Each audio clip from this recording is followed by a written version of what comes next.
News Click സ്ഥാപകനും editor in ചീഫുമായ പ്രബീർ പുർക്കായസ്തയുടെ അറസ്റ്റും റിമാൻഡും നിയമവിരുദ്ധമാണ് എന്ന് സുപ്രീം കോടതി.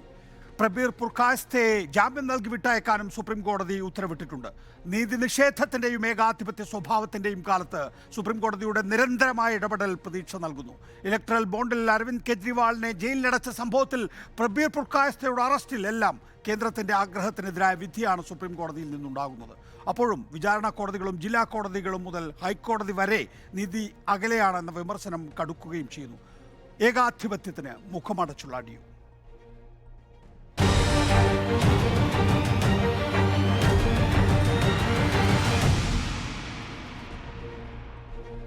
വെങ്കടേഷ് രാമകൃഷ്ണൻ മാധ്യമപ്രവർത്തകൻ, മോഹൻ വർഗീസ് നിരീക്ഷകൻ, ബി.ജെ.പിയുടെ JR പത്മകുമാർ കൂടി നമ്മോടൊപ്പം ചേരും, CPM-ന്റെ വി ശിവദാസൻ MP-യും. ആദ്യം JR പത്മകുമാർ, ഇത് മുഖമടച്ചുള്ള അടിയാണോ കേന്ദ്ര സർക്കാരിന്?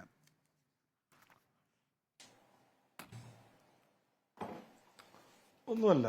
ഇത് കോടതിയുടെ ആ വിധി വായിച്ചു നോക്കുമ്പോൾ തന്നെ അറിയാൻ കഴിയുമല്ലോ. കോടതിയിൽ ഒരു ടെക്നിക്കൽ ഗ്രൗണ്ടിൽ നേരത്തെ ഉണ്ടായിരുന്ന ഒരു വിധിയുടെ അടിസ്ഥാനത്തിൽ ആ കാര്യങ്ങൾ പോലീസ് കംപ്ലൈ ചെയ്തില്ല എന്ന് പറഞ്ഞുകൊണ്ട് ഒരു ടെക്നിക്കൽ ഗ്രൗണ്ടിൽ താൽക്കാലികമായിട്ട് അദ്ദേഹത്തെ വിട്ടയക്കുകയാണ് ചെയ്തത്. അത് ആ സമയത്ത് ആ വിട്ടയക്കണം എന്നല്ലെങ്കിൽ ഓയിഡാണ്, അദ്ദേഹത്തിന്റെ അറസ്റ്റ് ഓയിഡാണെന്ന് പറഞ്ഞ സമയത്ത് തന്നെ അതുകൊണ്ട് തന്നെ അദ്ദേഹത്തിനെതിരായിട്ടുള്ള തുടർ നടപടികളോ അറസ്റ്റുകളോ ഒഴിവാക്കാൻ പോകുന്നില്ല എന്ന് കോടതിയിൽ സബ്മിറ്റ് ചെയ്ത സമയത്ത്, പോലീസിന് വേണ്ടി സബ്മിറ്റ് ചെയ്ത സമയത്ത് കോടതി പറഞ്ഞത് നിങ്ങൾക്ക് ലോ പെർമിറ്റ് ചെയ്യുന്ന രീതിയിലുള്ള കാര്യങ്ങൾ നിങ്ങൾക്ക് തുടർന്നും ചെയ്യാം, അതിന് ഞങ്ങൾക്കൊരു തടസ്സവും ഇല്ല എന്ന് പറഞ്ഞിട്ട്. അതുകൊണ്ട് ഇതൊരു ഫൈനൽ വിധിയാണ്, അദ്ദേഹത്തെ ആ കേസിന്റെ മെരിറ്റ് നോക്കിയിട്ട് ചെയ്ത വിധിയാണ് എന്നുള്ളൊരു അർത്ഥത്തിൽ പ്രചരിപ്പിക്കുന്നത് തെറ്റാണ്. അത് തെറ്റായൊരു സന്ദേശമാണ് കൊടുക്കുന്നത്. അങ്ങനെ അല്ല. ഒരു ടെക്നിക്കൽ ഗ്രൗണ്ടിൽ റിമാൻഡ് ചെയ്യുന്ന സമയത്തിന് മുന്നേ അദ്ദേഹത്തിന്റെ ഗ്രൗണ്ട് ഫോർ അറസ്റ്റ് എന്താണെന്നുള്ള കാര്യം അദ്ദേഹത്തിന് പ്രൊവൈഡ് ചെയ്തില്ല എന്നുള്ള ഒരു ടെക്നിക്കൽ ഗ്രൗണ്ടിലാണ് അദ്ദേഹത്തെ ഇപ്പോൾ റിലീസ് ചെയ്തിരിക്കുന്നത്. ഡോക്ടർ വി ശിവദാസൻ, ഇപ്പോൾ JR പത്മകുമാർ ചൂണ്ടിക്കാണിച്ചതുപോലെ ശരി, അറസ്റ്റും റിമാൻഡും വോയിഡാണ്, പക്ഷേ ഞങ്ങൾക്ക് നിയമവിധേയമായി അറസ്റ്റ് ചെയ്യാമോ എന്ന ചോദ്യത്തിന് അക്കാര്യത്തിൽ ഞങ്ങളൊന്നും ഇപ്പോൾ പറയുന്നില്ല. നിയമത്തിൽ എന്താണോ പറഞ്ഞിട്ടുള്ളത് അത് ചെയ്യാം എന്നാണ് ജസ്റ്റിസ് ഗവായ് ചൂണ്ടിക്കാണിച്ചിട്ടുള്ളത്. എന്ന് വെച്ചാൽ ഇതിന്റെ മെറിറ്റ് അങ്ങനെ തന്നെ നിലനിൽക്കുന്നു എന്നാണോ? നിയമവിധേയമല്ല, നിയമവിരുദ്ധമാണ് എന്ന് സുപ്രീം കോടതി പറഞ്ഞു കഴിഞ്ഞു. അപ്പം നിയമവിരുദ്ധമായ ആളുകളെ അറസ്റ്റ് ചെയ്യുക, ജയിലിലടക്കുക, നീണ്ട 7 മാസക്കാലം കഴിഞ്ഞ ഒക്ടോബർ മാസം 4-ാം തീയതി അറസ്റ്റ് ചെയ്യപ്പെട്ട മനുഷ്യൻ ത്യാഗത്തിൻ്റെ ഒരു വലിയ മൂർത്തിയാണ്. പ്രബീർ പുർക്കായസ്ത എന്ന മനുഷ്യൻ എന്ന കാര്യത്തിൽ ആർക്കും ഒരു സംശയമില്ല. 25-ാമത്തെ വയസ്സിൽ അടിയന്തരാവസ്ഥക്കെതിരായിട്ടുള്ള സമരത്തിൽ അദ്ദേഹം അറസ്റ്റ് ചെയ്യപ്പെട്ട് 1 വർഷത്തിലധികം ജയിലിൽ കിടക്കുകയുണ്ടായി. അറസ്റ്റും റിമാൻഡും നിയമവിരുദ്ധമാകുന്നത് എന്തുകൊണ്ടാണ്? അദ്ദേഹത്തിന് റിമാൻഡ് റിപ്പോർട്ട് നേരത്തെ നൽകിയിട്ടില്ല. എന്തിനാണ് അറസ്റ്റ് ചെയ്തത് എന്നറിയാതെയാണ് റിമാൻഡ് ഘട്ടത്തിൽ പ്രബീർ പുർക്കായസ്തക്ക് കോടതിയുടെ മുമ്പാകെ ഹാജരാകേണ്ടി വന്നിട്ടുള്ളത്. അത് തെറ്റാണ് എന്നുള്ളതാണ്. അതാണ് നേരത്തെ JR പത്മകുമാർ ചൂണ്ടിക്കാണിച്ചിട്ടുള്ളത്. ഇത് വെറും സാങ്കേതികം മാത്രമാണ്, ഇനി വേണമെങ്കിലും പിടിച്ചുകൊണ്ടുപോകാം. അതിൽ ആദ്യം പത്മകുമാർ അദ്ദേഹം ഒരുപക്ഷെ ജഡ്ജിമെന്റ് കൃത്യമായിട്ട് വായിക്കാൻ സമയം കിട്ടിയിട്ടുണ്ടാവില്ല. ടെക്നിക്കൽ എന്ന് അദ്ദേഹം പറയുന്നത് ശരിയാണ്. ടെക്നിക്കൽ എന്താണ്, എന്തിനാണ് അറസ്റ്റ് ചെയ്തതെന്ന് പറയണ്ടേ കോടതിയോട്? എന്തിനാണ് അറസ്റ്റ് ചെയ്തതെന്ന് റിമാൻഡ് റിപ്പോർട്ടിൽ പറയണ്ടേ? അത് സാമാന്യമായിട്ടുള്ള നീതി ബോധമുള്ള ഏതൊരാളും ചെയ്യണ്ടേ, ഒരു പോലീസ് ചെയ്യണ്ടേ? ഏതൊക്കെ വകുപ്പുകളാണ് നിങ്ങൾ ചേർത്തത്? UAPA അദ്ദേഹത്തിൻ്റെ പേരിൽ, PMLA അദ്ദേഹത്തിൻ്റെ പേരിൽ ചുമത്തുന്നു. ഇങ്ങനെ പല വകുപ്പുകളും പല ഏജൻസികളെയും ഇട്ട് ആ മനുഷ്യനെയും സ്ഥാപനത്തെയും വേട്ടയാടിയില്ലേ? അദ്ദേഹത്തിൻ്റെ കൂടെ അറസ്റ്റ് ചെയ്യപ്പെട്ട ഓരോ ആളുകളെയും കുറിച്ച് അങ്ങൊന്ന് മനസ്സിലാക്കുന്നത് നന്നായിരിക്കും. സൊഹൈൽ ഹാഷ്മി, ആരാ സൊഹൈൽ ഹാഷ്മി? ഈ രാജ്യം ആദരിക്കുന്ന ചരിത്രത്തിൻ്റെ മേഖലയും ചിത്രകലയുടെ മേഖലയിലൊക്കെ വലിയ സംഭാവനകൾ നൽകുന്ന സാംസ്കാരിക പ്രവർത്തകനായിട്ടുള്ള സൊഹൈൽ ഹാഷ്മിയുടെ വീട് അന്ന് റെയ്ഡ് നടത്തി. അദ്ദേഹത്തിൻ്റെ വീട് മാത്രമാണോ റെയ്ഡ് നടത്തത്? ഭാഷാ സിംഗിൻ്റെ വീട്, അദ്ദേഹം നടത്തുന്ന ഇടപെടലുകളെ കുറിച്ച് രാജ്യത്ത് ഓരോ ആൾക്കും അറിയുന്ന കാര്യമല്ലേ? NDTV-യിൽ വർക്ക് ചെയ്യുന്ന ശർമ്മയുടെ വീട്ടിൽ നടത്തിയിട്ടുള്ള റെയ്ഡ്, പരഞ്ജയ് തക്കൂർത്തയുടെ വീട്ടിൽ, സൊഹൈൽ ഹാഷ്മി ഉൾപ്പെടെയുള്ള ആളുകളുടെ വീടുകളിൽ റെയ്ഡ് നടത്തുന്നു, ആളുകളെ വേട്ടയാടുന്നു. ഇതൊക്കെ നിയമവിരുദ്ധമാണ് എന്ന് കോടതി പറയാതെ പറഞ്ഞു വെച്ചിരിക്കുകയാണ്. BJPയുടെ RSSന്റെ ഭരണം അപ്രഖ്യാപിത അടിയന്തരാവസ്ഥയാണ് എന്ന് ഓർമ്മപ്പെടുത്തുകയാണ്. അപ്രഖ്യാപിത അടിയന്തരാവസ്ഥയാണ് എന്ന് പറഞ്ഞു വെച്ചിരിക്കുന്നു എന്നൊന്നും വിധിയിലില്ല. പറയാതെ കോടതി പറഞ്ഞു വെച്ചിരിക്കുന്നുവെന്ന് നമുക്ക് പറയാം. ഇത് നിയമവിരുദ്ധമല്ല, നിയമവിരുദ്ധമാണ് ഈ അറസ്റ്റ് എന്ന് പറയുന്നതിലൂടെ അപ്രഖ്യാപിത അടിയന്തരാവസ്ഥ രാജ്യത്തുണ്ട് എന്ന് പറഞ്ഞു വെക്കുകയാണ്. കാരണം എത്ര ആളുകളെ അറസ്റ്റ് ചെയ്തു, ജയിലിൽ അടച്ചു, ജയിലിൽ കിടന്ന് അവർ ജാമ്യത്തിന് വേണ്ടി അപേക്ഷിച്ചപ്പോൾ സ്റ്റാൻ സ്വാമിക്കുണ്ടായ അവസ്ഥ എന്താണ് ആലോചിച്ചു. അങ്ങനെ വ്യത്യസ്തമായിട്ടുള്ള കേസുകൾ ഞാൻ സമ്മതിക്കുന്നു. ഡോക്ടർ ശിവദാസൻ, മോഹൻ വർഗീസ് നോക്കൂ, ഇതിനകത്ത് വളരെ സാങ്കേതികത്വം മാത്രമേ ഉള്ളൂ എന്നാണ് BJPയുടെ വാദം. പക്ഷേ സുപ്രീം കോടതി തുടർച്ചയായി നടത്തുന്ന വിധിന്യായങ്ങളെല്ലാം തന്നെയും ഇപ്പോൾ ഇലക്ട്രൽ ബോണ്ടിൻ്റെ കാര്യത്തിനകത്ത് ഒരുപക്ഷെ അല്പം വൈകിട്ടുണ്ടാവും ആ ഹർജി പരിഗണിക്കുന്നത്. പക്ഷേ അന്തിമമായി എന്താണോ ഹർജിക്കാരൻ ആവശ്യപ്പെട്ടത് ആ നിലയിലേക്ക് ഒരു വിധിന്യായം വന്നു. സുപ്രീം കോടതിയുടെ മുമ്പാകെ അരവിന്ദ് കെജ്രിവാളിൻ്റെ ജാമ്യ ഹർജി ഉണ്ടായിരുന്നില്ല. ജാമ്യ ഹർജി വാങ്ങിയെടുത്ത് സുപ്രീം കോടതി അരവിന്ദ് കെജ്രിവാളിനെ പുറത്തേക്ക് വിട്ടു ഇലക്ഷൻ കഴിയുന്നതുവരെ. പിന്നീട് ഇപ്പോൾ പ്രബീർ പുർക്കായസ്തയുടെ കാര്യത്തിനകത്തും ജാമ്യം നൽകാൻ സുപ്രീം കോടതി ഉത്തരവിട്ടിരിക്കുന്നു. തുടർച്ചയായിട്ടുള്ള വിധിന്യായങ്ങൾ നമ്മൾ ഈ ഒരു ഏകാധിപത്യ പ്രവണതയുടെ കാലഘട്ടത്തിൽ പ്രതീക്ഷ നൽകുന്നുണ്ടോ ശ്രീ മോഹൻ വർഗീസ്? ശ്രീ നികേഷ്, ഒരു ജനാധിപത്യ ക്രമത്തിൽ പരമോന്നത കോടതിയായ സുപ്രീം കോടതിയാണ് ഭരണഘടനയുടെ കാവൽ മാലാഖ. ഭരണഘടനാ മൂല്യങ്ങൾ അട്ടിമറിക്കപ്പെടുന്നു എങ്കിൽ അത് പുനഃസ്ഥാപിക്കാനും നീതി നിർവഹിക്കാനുമുള്ള ഒരു ഘടനാപരമായ സംവിധാനം എന്ന നിലയിൽ സുപ്രീം കോടതിയിൽ, എപ്പെക്സ് കോടതിയിൽ വിശ്വാസമുള്ളിടത്തോളം കാലം മാത്രമേ ഒരു സംവിധാനം നിലവിൽ ഉണ്ടാകൂ. അപ്പം ഇവിടെ സ്ട്രക്ചറൽ വയലൻസിൻ്റെ, ഘടനകൾ തന്നെ വയലൻ്റ് ആകുന്ന ചില സമയങ്ങളാണ്. ആ സ്ട്രക്ചറൽ വയലൻസിൻ്റെ അവസ്ഥ ഉണ്ടാകുമ്പോൾ വിചാരണയില്ലാതെ തടവുകാരെ വെക്കുകയും പ്രത്യേക രാഷ്ട്രീയ ലക്ഷ്യങ്ങൾ കൊണ്ട് ഒരിക്കലും ജാമ്യം കിട്ടാത്ത വകുപ്പുകൾ ഉപയോഗിച്ച് അകത്താക്കുകയും, ഇത് PMLA ആയിക്കൊള്ളട്ടെ അല്ലെങ്കിൽ മറ്റ് കരിനിയമങ്ങളായിക്കൊള്ളട്ടെ, അകത്താക്കുകയും ചെയ്താൽ അവരുടെ രക്ഷയ്ക്കെത്തുന്ന ഏക സംവിധാനം കോടതിയാണ്. പക്ഷേ ഇവിടെ ഓർക്കേണ്ട ഒരു കാര്യം, ഈ പ്രബീർ പുർക്കായസ്തയുടെ കാര്യത്തിൽ വന്നിരിക്കുന്ന ഒരു സാങ്കേതികമായ ഒരു വിഷയമുള്ളത് കൊണ്ടാണ്. റിമാൻഡ് റിപ്പോർട്ട് സമയത്തിന് കൈമാറാൻ കഴിഞ്ഞില്ല. അത് ഡൽഹി പോലീസിൻ്റെ ഭാഗത്ത് നിന്ന് ഉണ്ടായ ഒരു പിഴവാണ്. ആ പിഴവിൻ്റെ ആനുകൂല്യം ഉള്ളത് കൊണ്ട് മാത്രമാണ് അദ്ദേഹത്തിന് പുറത്തിറങ്ങാൻ കഴിഞ്ഞത്. കോടതി ശക്തമായി ഇടപെട്ടു എന്ന് പറയുമ്പോഴും അതിന് ആ ഒരു സാങ്കേതികത്വത്തിൻ്റെ ഒരു ചെറിയ പിൻബലം വേണ്ടി വന്നു. ഇവിടെ ശ്രീ നികേഷ്, കാതലായ അടിസ്ഥാനപരമായ വിഷയം എന്ന് പറയുന്നത് പ്രതിപക്ഷത്തെ സ്വരങ്ങൾ മാത്രമല്ല, മാധ്യമങ്ങൾ എന്ന് പറയുന്ന നാലാമത്തെ തൂണാണ്. ജനാധിപത്യത്തിൻ്റെ ഫോർത്ത് എസ്റ്റേറ്റ് ആണ്. ഈ ഫോർത്ത് എസ്റ്റേറ്റിനെ കൂടി പരമാവധി സൈലൻസ് ചെയ്തുകൊണ്ട് ഒരു വിഭാഗത്തിൻ്റെ സ്വരം മാത്രം മുന്നോട്ട് പോകത്തക്ക രീതിയിൽ ഘടനകളെ ക്രമീകരിക്കുന്നുണ്ടോ എന്നതാണ് ചോദ്യം.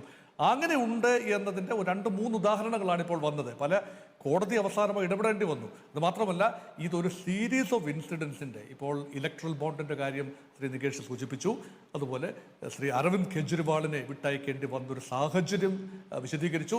അതുകൊണ്ട് ആ സാഹചര്യത്തിലെ അവസാനത്തെ ഒരു കാര്യമാണ്. ഇപ്പോൾ നോക്കൂ, ഇലക്ഷന് വേണ്ടി 4ാം ഘട്ട പൊതുതെരഞ്ഞെടുപ്പ് കഴിഞ്ഞ് 5ാം ഘട്ടത്തിലേക്ക് രാജ്യം പ്രവേശിക്കുകയാണ്. അപ്പോൾ രാജ്യത്തിൻ്റെ കണ്ണുകളൊക്കെയും ഈ സംവിധാനത്തെ അട്ടിമറിക്കാൻ വേണ്ടി ഭരണകൂടമോ അതിനെ നിയന്ത്രിക്കുന്ന പൊളിറ്റിക്കൽ ശക്തികളോ ശ്രമിക്കുന്നുണ്ടോ എന്നതാണ്. അത് കുറച്ചുകൂടി അടിവരയിടുന്ന സംഭവമാണ്. ഇവിടെ പ്രധാനപ്പെട്ട കാര്യം ശ്രീ മോഹൻ വർഗീസ്, ഒന്ന് ഇലക്ട്രൽ ബോണ്ടിന്റെ കാര്യത്തിനകത്ത് അഴിമതി വ്യവസ്ഥാപിതമാക്കി എന്നുള്ള ആക്ഷേപമാണ് ഇലക്ട്രൽ ബോണ്ടിന്റെ കാര്യത്തിനകത്ത് ഉണ്ടായിരുന്നത്. അതാണ് സുപ്രീം കോടതി ഭരണഘടനാ വിരുദ്ധം എന്ന് പറഞ്ഞിട്ടുള്ളത്. ഇപ്പോൾ അരവിന്ദ് കെജ്രിവാളിൻ്റെ കാര്യത്തിലാണെങ്കിൽ തെരഞ്ഞെടുപ്പ് പ്രഖ്യാപിച്ചതിന് ശേഷം ഒരു രാഷ്ട്രീയ പാർട്ടിയുടെ, അതും ഒരു ദേശീയ രാഷ്ട്രീയ പാർട്ടിയുടെ അതിൻ്റെ അഖിലേന്ത്യാ അധ്യക്ഷനെ ജയിലിലടക്കുക എന്ന് പറയുന്നത് നീതീകരിക്കാനാകില്ല. അതുകൊണ്ട് ഇടക്കാല ജാമ്യം അനുവദിക്കാൻ തീരുമാനിക്കുന്നു സുപ്രീം കോടതി. ഈ പ്രബീർ പുർക്കായസ്തയുടെ കാര്യത്തിനകത്ത് മാധ്യമങ്ങളോടുള്ള സർക്കാരിൻ്റെ ഒരു പെരുമാറ്റം ഉണ്ടല്ലോ, അത് പ്രബീർ പുർക്കായസ്ത എന്ന് പറയുന്ന ന്യൂസ് ക്ലിക്കിൻ്റെ സ്ഥാപക എഡിറ്റർ ഇൻ ചീഫിനെ അറസ്റ്റ് ചെയ്ത് ജയിലിലടക്കുന്നു എന്ന് മാത്രമല്ല, നമ്മളിപ്പോൾ വനേസ ഡൗഗ്നാക്കിനെയും അവാനി ഡാസ പോലുള്ള മാധ്യമപ്രവർത്തകരെ രാജ്യത്തിനകത്ത് പുറത്താക്കുന്നു. ഏറ്റവും കുറഞ്ഞത് 8 മാധ്യമപ്രവർത്തകരെങ്കിലും, ഇൻഹൗസ് മാധ്യമപ്രവർത്തകരെങ്കിലും രാജ്യത്ത് ജയിലിൽ കിടക്കുന്നു. അങ്ങനെ മാധ്യമപ്രവർത്തന രംഗത്ത് ഇപ്പോൾ 180 രാജ്യങ്ങളിൽ മാധ്യമ സ്വാതന്ത്ര്യത്തിൻ്റെ കാര്യത്തിൽ 159ാം സ്ഥാനത്താണെന്നാണല്ലോ പറയുന്നത്. എന്ന് വെച്ചാൽ ഏറ്റവും അടിത്തട്ടിൽ നിൽക്കുകയാണ്. അപ്പോൾ ഓരോ സ്ട്രക്ചറിൽ കൃത്യമായ രീതിയിലുള്ള ഇടപെടൽ അപെക്സ് കോർട്ടിൻ്റെ ഭാഗത്തു നിന്നുണ്ടാകുന്നു എന്നാണോ കാണേണ്ടത്? അങ്ങനെയാണ് ഒരു ജനാധിപത്യ ക്രമം. ഇന്ത്യയെ സംബന്ധിച്ചിടത്തോളം വൈവിധ്യങ്ങൾ നിറഞ്ഞ നാടാണ്. ഏതെങ്കിലും ഒരു ഭരണകൂടം ഏകാധിപത്യ പ്രവണതകൾ കാണിച്ചാൽ അത് ഇന്ദിരാഗാന്ധിയുടെ കോൺഗ്രസ് ഭരണകൂടമായിക്കൊള്ളട്ടെ, നരേന്ദ്രമോദിയുടെ BJP ഭരണകൂടമായിക്കൊള്ളട്ടെ, ഏകാധിപത്യ പ്രവണതകൾ കാണിച്ചാൽ അതിനെ ബാലൻസ് ചെയ്യാനും അതായത് ഈ ഭരണഘടനാ മൂല്യങ്ങൾ പുനഃസ്ഥാപിക്കാനുമുള്ള ഒരു സംവിധാനമാണല്ലോ കോടതി. അപ്പോൾ കോടതിയുടെ നിഷ്പക്ഷത തന്നെയാണ് ഇവിടെ കാണുന്നത്. ഇവിടെ ഈ പ്രബീർ പുർഖായസ്തയുടെ വിഷയം ഒരൊറ്റപ്പെട്ട സംഭവമൊന്നുമല്ല. ഇതൊരു തുടർച്ചയായി സംഭവിക്കുന്ന നീതി ലംഘനങ്ങളിൽ ഒരു കാര്യം മാത്രമാണ്. ഇതിപ്പോൾ വെളിയിൽ വന്നത് ഇലക്ഷൻ സമയമായതുകൊണ്ടാണ് ഇത് കൂടുതൽ സംസാരിക്കുന്നത് എന്ന് മാത്രമേ ഉള്ളൂ. അപ്പോൾ സ്ട്രക്ചറൽ വയലൻസിൻ്റെ പല രൂപങ്ങളും ഭാവങ്ങളും നമ്മൾ കാണുന്നത് ഇത് വളരെ സൈലൻ്റ് ആയിട്ടാണ് വരുന്ന അടിയന്തരാവസ്ഥ സമയത്തെ 1975-നും 77-നും ഇടയിൽ മാധ്യമ സ്വാതന്ത്ര്യം വല്ലാതെ ഹനിക്കപ്പെട്ടു. അപ്പോഴും ഈ മാധ്യമ ഇൻഡെക്സ് ഉണ്ടല്ലോ, മാധ്യമ സ്വാതന്ത്ര്യത്തിൻ്റെ ഇൻഡെക്സിൽ ഇത്രയും താഴെ പോയ സമയം ഉണ്ടായിട്ടില്ല. ഇത് 190ഓളം രാജ്യങ്ങൾ, 193 രാജ്യങ്ങളാണ് ഐക്യരാഷ്ട്ര സംഘടനയുടെ ജനറൽ അസംബ്ലിയിലുള്ളത്. അതെല്ലാം ഈ ഇൻഡെക്സിന്റെ പരിധിയിൽ വരുന്നില്ലായിരിക്കും. എങ്കിൽ പോലും ഒരു 159ാമത്തെ സ്ഥാനത്തേക്ക് മാധ്യമ സ്വാതന്ത്ര്യ ഇൻഡെക്സ് താഴുമ്പോൾ അത് ഇരുത്തി ചിന്തിപ്പിക്കേണ്ട കാര്യമാണ്. വ്യക്തമാണ് താങ്കളുടെ നിലപാട്. പത്മകുമാർ, ഇതിനകത്ത് നോക്കൂ, താങ്കൾ പറഞ്ഞു വളരെ സാങ്കേതികമായ കാരണങ്ങളാലാണ്. ശരിയാണ്, ഞാനും അത് സമ്മതിക്കുന്നു. കാരണം അറസ്റ്റ് സമയത്ത് FIR നൽകിയില്ല, 2 റിമാൻഡ് സമയത്ത് റിമാൻഡ് രജിസ്റ്റർ ചെയ്തുകൊണ്ടുള്ള കോപ്പി നൽകിയിട്ടില്ല. അതുകൊണ്ട് തന്നെ റിമാൻഡിന് വേണ്ടിയുള്ള വാദത്തിൽ പുർഖായസ്തയുടെ അഭിഭാഷകനെ എന്തു വെച്ചാണ് വാദിക്കുക എന്നൊരു സ്വാഭാവികമായ ചോദ്യമാണ് ഇന്നിപ്പോൾ സുപ്രീം കോടതി ഉന്നയിച്ചിട്ടുള്ളത്. മാത്രമല്ല, ഇനിയിപ്പോൾ UAPയുടെ കാര്യത്തിലല്ല, PMLAയുടെ കാര്യത്തിലല്ല, ഏത് ഒഫൻസിലും രേഖാമൂലം അറസ്റ്റ് എന്തിന് എന്നത് സംബന്ധിച്ച് പ്രതികൾക്ക് സ്വാഭാവികമായിട്ടും അന്വേഷണ ഏജൻസികളിൽ നിന്ന് ഇനി രേഖാമൂലമായ അറിയിപ്പ് കിട്ടണം, അവരെ എന്തിനാണ് അറസ്റ്റ് ചെയ്തിട്ടുള്ളത് എന്നുള്ളതാണ് ഇതിൻ്റെ ഒരു ആകെത്തുക വരാൻ പോകുന്നത്. അത് വരുന്ന ആളുകളിൽ എങ്ങനെയാണ് ഗ്രൗണ്ടിൽ കാര്യങ്ങൾ വന്നു ഭവിക്കുക എന്നുള്ളത് നമുക്ക് നോക്കാം. ഇവിടെ നോക്കൂ, പക്ഷേ ഇതിൻ്റെ ചാർജ് ഷീറ്റിലേക്ക് പോയാൽ JR പത്മകുമാർ, ജേർണലിസം ഒരു ക്രൈം ആവുകയാണ്. അതായത് CA വിരുദ്ധ സമരം, കർഷക സമരം എന്നിവ ഇന്ത്യയുടെ പരമാധികാരത്തെ തകർക്കുന്നതിന് വേണ്ടിയാണ് എന്ന് എഴുതി വെച്ചിരിക്കുകയാണ് അതിനകത്ത്. രാജ്യത്ത് സാധാരണ രീതിയിൽ നമുക്ക് പുസ്തക സ്റ്റാളുകളിൽ കിട്ടുന്ന പുസ്തകങ്ങൾ സ്വന്തം വീട്ടിൽ സൂക്ഷിക്കുന്നത് അല്ലെങ്കിൽ ആഫീസുകളിൽ സൂക്ഷിക്കുന്നത് ഇൻക്രിമിനേറ്റിംഗ് ലിറ്ററേച്ചർ എന്ന നിലയിലാണ് ഇതിനകത്ത് പറഞ്ഞിരിക്കുന്നത്. അതായത് കുറ്റപത്രത്തിൽ പറഞ്ഞിരിക്കുന്നത് 700ഓളം ഡിവൈസ് പിടിച്ചെടുത്തു. ആ ഡിവൈസിൽ എന്താണുള്ളത് എന്നത് സംബന്ധിച്ച് അതിൻ്റെ ഒരു ഹാഷ് വാല്യൂ നൽകാൻ, പിടിച്ചെടുത്തവർക്ക് ഹാഷ് വാല്യൂ നൽകാൻ അന്വേഷണ ഏജൻസികൾ തയ്യാറായിട്ടില്ല. അങ്ങനെ മാത്രമല്ല, ഇദ്ദേഹം പ്രബീർ പുർഖായസ്ത 50 വർഷമായി CPIMൻ്റെ അംഗമാണ്. അങ്ങനെ ഒരാൾ മാവോയിസ്റ്റുകളുമായി സഹകരിക്കുന്നതാണ്, അവർക്ക് സാമ്പത്തിക സഹായം നൽകുന്നു എന്നാണ് പറയുന്നത്. ഇതൊക്കെ തന്നെയും സ്വാഭാവികമായ രീതിയിൽ നമ്മൾ കാണാറുള്ള കാര്യങ്ങളല്ല. ഒരു കുറ്റപത്രം തന്നെ ഒരു ഹാസ്യാത്മകമായ രീതിയിൽ രചിച്ചിരിക്കുന്നു എന്നുള്ളതാണ് ഏറ്റവും പ്രധാനപ്പെട്ട വിമർശനം. JR പത്മകുമാർ, അത് വിമർശനം, അതിന് യാഥാർത്ഥ്യമായി ബന്ധം ഉണ്ടാവണമെന്നില്ലല്ലോ. നമ്മുടെ പങ്കജ് ബൻസാലിന്റെ കേസിൽ 2023 സുപ്രീം കോടതിയിലെ വിധിയുടെ അടിസ്ഥാനത്തിലാണ് റിമാൻഡ് റിപ്പോർട്ട്, അദ്ദേഹത്തെ റിമാൻഡ് ചെയ്യുന്നതിന് മുമ്പ് തന്നെ ഗ്രൗണ്ട് ഓഫ് അറസ്റ്റ് പ്രൊവൈഡ് ചെയ്യണം എന്നൊരു നിർദ്ദേശം കൊടുത്തിരുന്നു. ED കേസിലായിരുന്നു അത് ഈ കേസിൽ പാലിച്ചിട്ടില്ല എന്നുള്ളതാണ്. ഒരു ടെക്നിക്കൽ ഗ്രൗണ്ടിലാണ്, അറസ്റ്റ് വോയിഡ് എന്നുള്ള നിലയിലാണ്. ശിവദാസൻ പറഞ്ഞ പോലെ ഞാൻ ജഡ്ജ്മെന്റ് വായിച്ചിട്ടില്ല എന്നുള്ളതല്ല, ഞാൻ പൂർണ്ണമായിട്ട് വായിച്ചിട്ടില്ല. പക്ഷെ അതിൻ്റെ ഇതുമായി ബന്ധപ്പെട്ട് വന്ന കാര്യങ്ങളിൽ ഞാൻ സോഷ്യൽ മീഡിയയിൽ നിന്നും അല്ലാതെ ഗൂഗിളിൽ നിന്നൊക്കെ സെർച്ച് ചെയ്ത് മനസ്സിലാക്കിയിട്ടുണ്ടായിരുന്നു. ആ ജഡ്ജ്മെന്റിനകത്ത് പറഞ്ഞ ഒരു വാചകം ഒന്ന് അദ്ദേഹം ശ്രദ്ധിക്കുന്നതായിരിക്കും. ജഡ്ജി പറഞ്ഞിട്ടുള്ളത്, V made it abundantly clear that none of the observation made above shall be treated as a comment on the merit of this case എന്നുള്ളതാണ്. അപ്പൊ അതിൽ നിന്ന് തന്നെ വളരെ വ്യക്തമാണ് ഞങ്ങൾ പറഞ്ഞിട്ടുള്ള എന്തെങ്കിലും ഒബ്സർവേഷൻ ഈ കേസിന്റെ മെരിറ്റിൽ ആയിട്ട് യാതൊരു ബന്ധവും ഇല്ല, അങ്ങനെ ഒരിക്കലും കൺസിഡർ ചെയ്തതെന്നാണ് ജഡ്ജ്മെന്റിൽ പറഞ്ഞിട്ടുള്ളത്. പ്യൂർലി ടെക്നിക്കൽ ഗ്രൗണ്ടിലാണ് വന്നിട്ടുള്ളത്. അപ്പൊ അതാണ് ഈ കേസിൽ സംഭവിച്ചിട്ടുള്ളത്. പിന്നെ ഇവിടെ പറഞ്ഞ കാര്യങ്ങള് പത്രപ്രവർത്തകരായാലും വ്യക്തികളായാലും പൊതുപ്രവർത്തകരായാലും ബുദ്ധിജീവികളായാലും മറ്റേതെങ്കിലും പ്രൊഫഷണൽസ് ആയാലും നിയമവിധേയമായി പെരുമാറണമെന്നുള്ളതാണ്. അതല്ലാതെ പ്രത്യേകിച്ചൊരു നമ്മുടെ ഭരണഘടന അനുസരിച്ചിട്ട് പത്രപ്രവർത്തകർക്ക് പ്രത്യേക അവകാശങ്ങളും അധികാരങ്ങളും മറ്റുള്ളവർക്ക് വേറെ അവകാശങ്ങളും അങ്ങനെയൊന്നുമില്ല. എല്ലാവർക്കും തുല്യമായ അവകാശങ്ങൾ. നിയമവിരുദ്ധമായി പ്രവർത്തിച്ചാൽ അഭിഭാഷകരായാലും പത്രപ്രവർത്തകരായാലും ഭരണാധികാരികളായാലും നിയമം അവർക്ക് അതിന്റെ പുറകെ ചെല്ലുമെന്നുള്ളത് സത്യസന്ധമായ ഒരു കാര്യമാണ്. അപ്പൊ അതുകൊണ്ട് പത്രപ്രവർത്തകർ എന്നുള്ള നിലയിലായാലും പത്രപ്രവർത്തകർ തെറ്റ് ചെയ്താൽ തെറ്റിന്റെ ശിക്ഷ അനുഭവിക്കേണ്ടി വരും. മുമ്പൊക്കെ നമുക്കറിയാമല്ലോ, ഈ നമ്മുടെ മറ്റു രാജ്യങ്ങളിൽ അക്രമം ഉണ്ടാക്കുന്നതിനകത്ത് ഇൻസർജൻസി ഉണ്ടാക്കുക, അതല്ലെങ്കിൽ മറ്റു രീതിയിലുള്ള ഫണ്ടിങ് നൽകിയിട്ട് പല രീതിയിലുള്ള പ്രശ്നങ്ങൾ ഉണ്ടാക്കുക, ഡിവിഷൻ ഉണ്ടാക്കുക, അതിലൂടെ അക്രമങ്ങൾ ഉണ്ടാക്കുക, അക്രമത്തിന് പ്രോത്സാഹിപ്പിക്കുക, അതിനു വേണ്ടിയിട്ടുള്ള സഹായങ്ങൾ ചെയ്തു കൊടുക്കുക, അതിനു വേണ്ടിയിട്ട് ഫണ്ടിങ് കൊടുക്കുമായിരുന്നു. നിർഭാഗ്യവശാൽ ഇന്ത്യയിൽ ചില സോക്കാൾഡ് പത്രപ്രവർത്തകരെന്ന് പറയുന്ന ആളുകളും ഇത്തരത്തിൽ ഫണ്ട് സ്വീകരിച്ചുകൊണ്ട് രാജ്യവിരുദ്ധ പ്രവർത്തനത്തിന് കൂട്ടുനിൽക്കുന്ന, അറിഞ്ഞോ അറിയാതെയോ കൂട്ടുനിൽക്കുന്ന ഒരു രീതി ഉണ്ടായിട്ടുണ്ട്. അത് ഇപ്പോ BJP ഗവൺമെന്റ് വന്ന സമയത്തല്ല, ഇതിനു മുന്നേയും അക്കാര്യങ്ങൾ റിപ്പോർട്ട് ചെയ്തിട്ടുണ്ട്. ശക്തമായ ആ കാര്യത്തിൽ ഗവൺമെന്റ് നിലപാടുകൾ സ്വീകരിക്കുന്നുണ്ട്. ഇതിൽ തന്നെ 2018 മുതൽ 2023 വരെ 92 കോടി രൂപ ഒരു അമേരിക്കൻ ബില്യണറിന്റെ കയ്യിൽ നിന്ന് ഈ ന്യൂസ് ക്ലിക്കിന് വാങ്ങിയിട്ടുണ്ട്. അത് ഈ ചൈനയ്ക്ക് അനുകൂലമായി ഒരു പ്രൊപ്പഗേണ്ട ഇന്ത്യയിലും വിദേശത്തും നടത്തുന്നതിന് വേണ്ടിയിട്ടാണ് എന്നുള്ളൊരു തെളിവുണ്ട്. അന്വേഷണം നടത്തിയിട്ടുണ്ട്. ഏകദേശം 7ഓളം പത്രപ്രവർത്തകരുമായി വീടുകൾ സെർച്ച് ചെയ്തിട്ടുണ്ട്. നേരത്തെ താങ്കൾ സൂചിപ്പിച്ചതുപോലെ ഇലക്ട്രോണിക് ഡിവൈസുകൾ എടുത്തിട്ടുണ്ട്. 8000 പേജുള്ള ചാർജ് ഷീറ്റ് കൊടുത്തിട്ടുണ്ട്. അപ്പൊ അതൊക്കെ അനുസരിച്ചിട്ട് നിയമത്തിന്റെ വഴിക്ക് പോകുമ്പോൾ അതിൽ പത്രപ്രവർത്തകരാണ് ഞങ്ങൾ, അതുകൊണ്ട് ഞങ്ങളെല്ലാം വിശുദ്ധ പശുക്കളാണ്, മറ്റേ അത് പുരോഗമനവാദികളാണ്, ഞങ്ങളൊക്കെ അങ്ങനെയാണ് ഇങ്ങനെയാണെന്ന് പറഞ്ഞിട്ടൊന്നും കാര്യമില്ല. തെറ്റ് ചെയ്താൽ ശിക്ഷ അനുഭവിക്കേണ്ടി വരും. പിന്നെ അവിടെയാണ് ശ്രീ ജെ ആർ പത്മകുമാർ താങ്കൾ നേരത്തെ ചൂണ്ടിക്കാണിച്ചതുപോലെ 80ഓളം മാധ്യമ പ്രവർത്തകരുടെ വീടുകളിൽ അറഞ്ചം പുറഞ്ചം പരിശോധന നടത്തും. മാധ്യമ പ്രവർത്തകർ മാത്രമല്ല, ഈ ന്യൂസ് ക്ലിക്ക് എന്ന സ്ഥാപനവുമായി സഹകരിക്കുന്നവരുമായി മാത്രമല്ല, ആരുമൊക്കെയായി പ്രബീർ പുർക്കായസ്ഥ ബന്ധപ്പെടുന്നുണ്ടോ അവരുടെയൊക്കെ വീടുകളിലാണ് ദിവസങ്ങളോളം നീണ്ട പരിശോധനകൾ നടന്നിട്ടുള്ളത്, റെയ്ഡുകൾ നടന്നിട്ടുള്ളത് എന്നുള്ളതാണ്. താങ്കൾ ചൂണ്ടിക്കാണിച്ചതുപോലെ തന്നെ 700ഓളം ഡിവൈസുകളും പിടിച്ചെടുത്തിട്ടുണ്ട് എന്നുള്ളതാണ്. നോക്കൂ, നമ്മുടെ മുന്നിൽ ഇപ്പോൾ കോടതി വിധിയുണ്ട്, കുറ്റപത്രമുണ്ട്. ഒരു കാര്യം, അതായത് പ്രബീർ പുർക്കായസ്ഥയെ അല്ലെങ്കിൽ ഈ കേസിൻ്റെ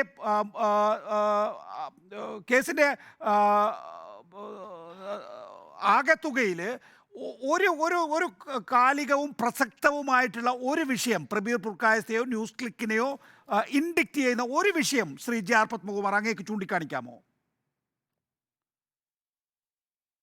അല്ല, അത് നിങ്ങൾ ചാർജ് ഷീറ്റ് പരിശോധിച്ച് നോക്കിയാൽ മതി. Money laundering ഇടപെടുന്നുണ്ട്.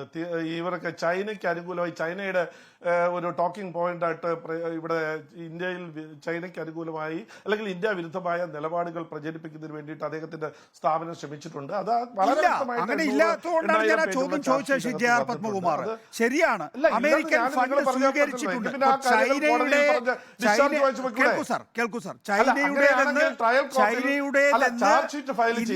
അല്ലെങ്കിൽ ഏജൻസികൾ വിശേഷിപ്പിക്കുന്ന ഫണ്ട്. ഒരു സെക്കൻഡ്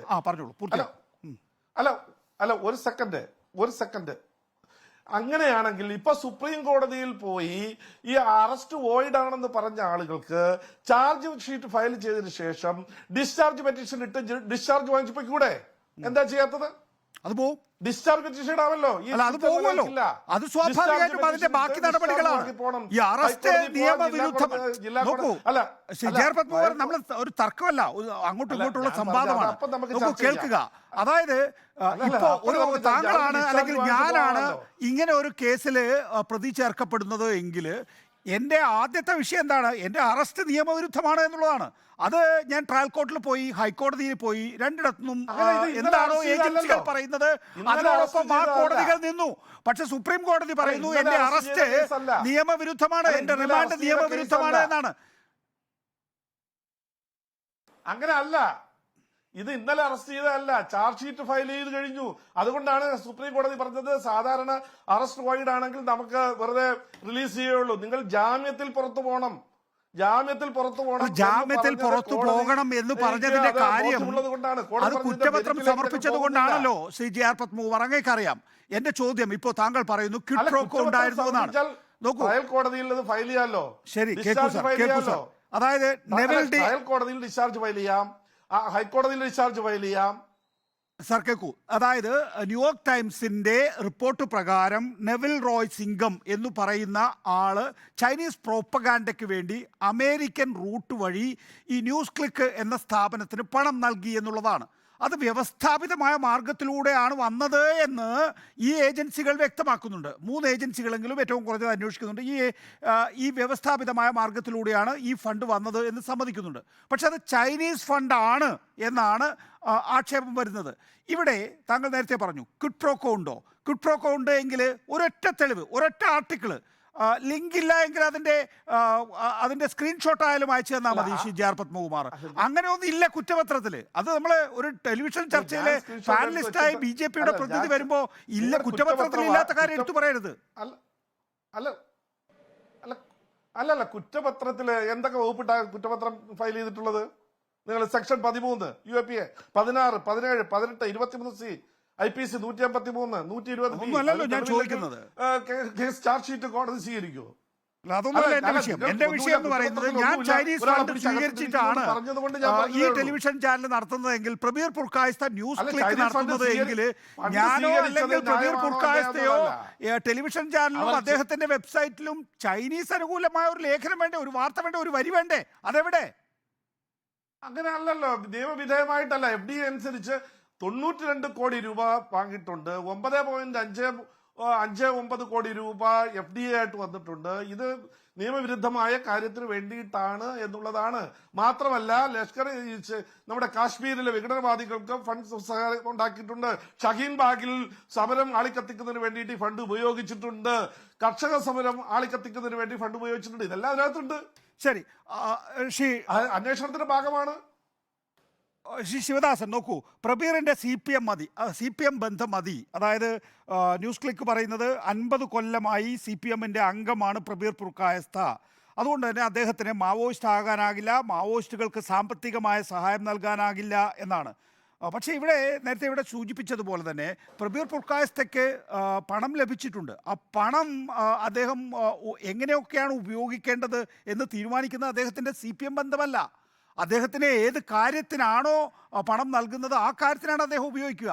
അതുകൊണ്ടാണ് മാവോയിസ്റ്റുകൾക്ക് പണം നൽകി, ഈ CA വിരുദ്ധ സമരം ആളിക്കത്തിക്കുന്നതിന് പണം നൽകി, ഈ പറയുന്ന കർഷക സമരം ആളിക്കത്തിക്കുന്നതിന് പണം നൽകി എന്നുള്ള ആക്ഷേപം ഏജൻസികൾ ഉന്നയിക്കുന്നത്.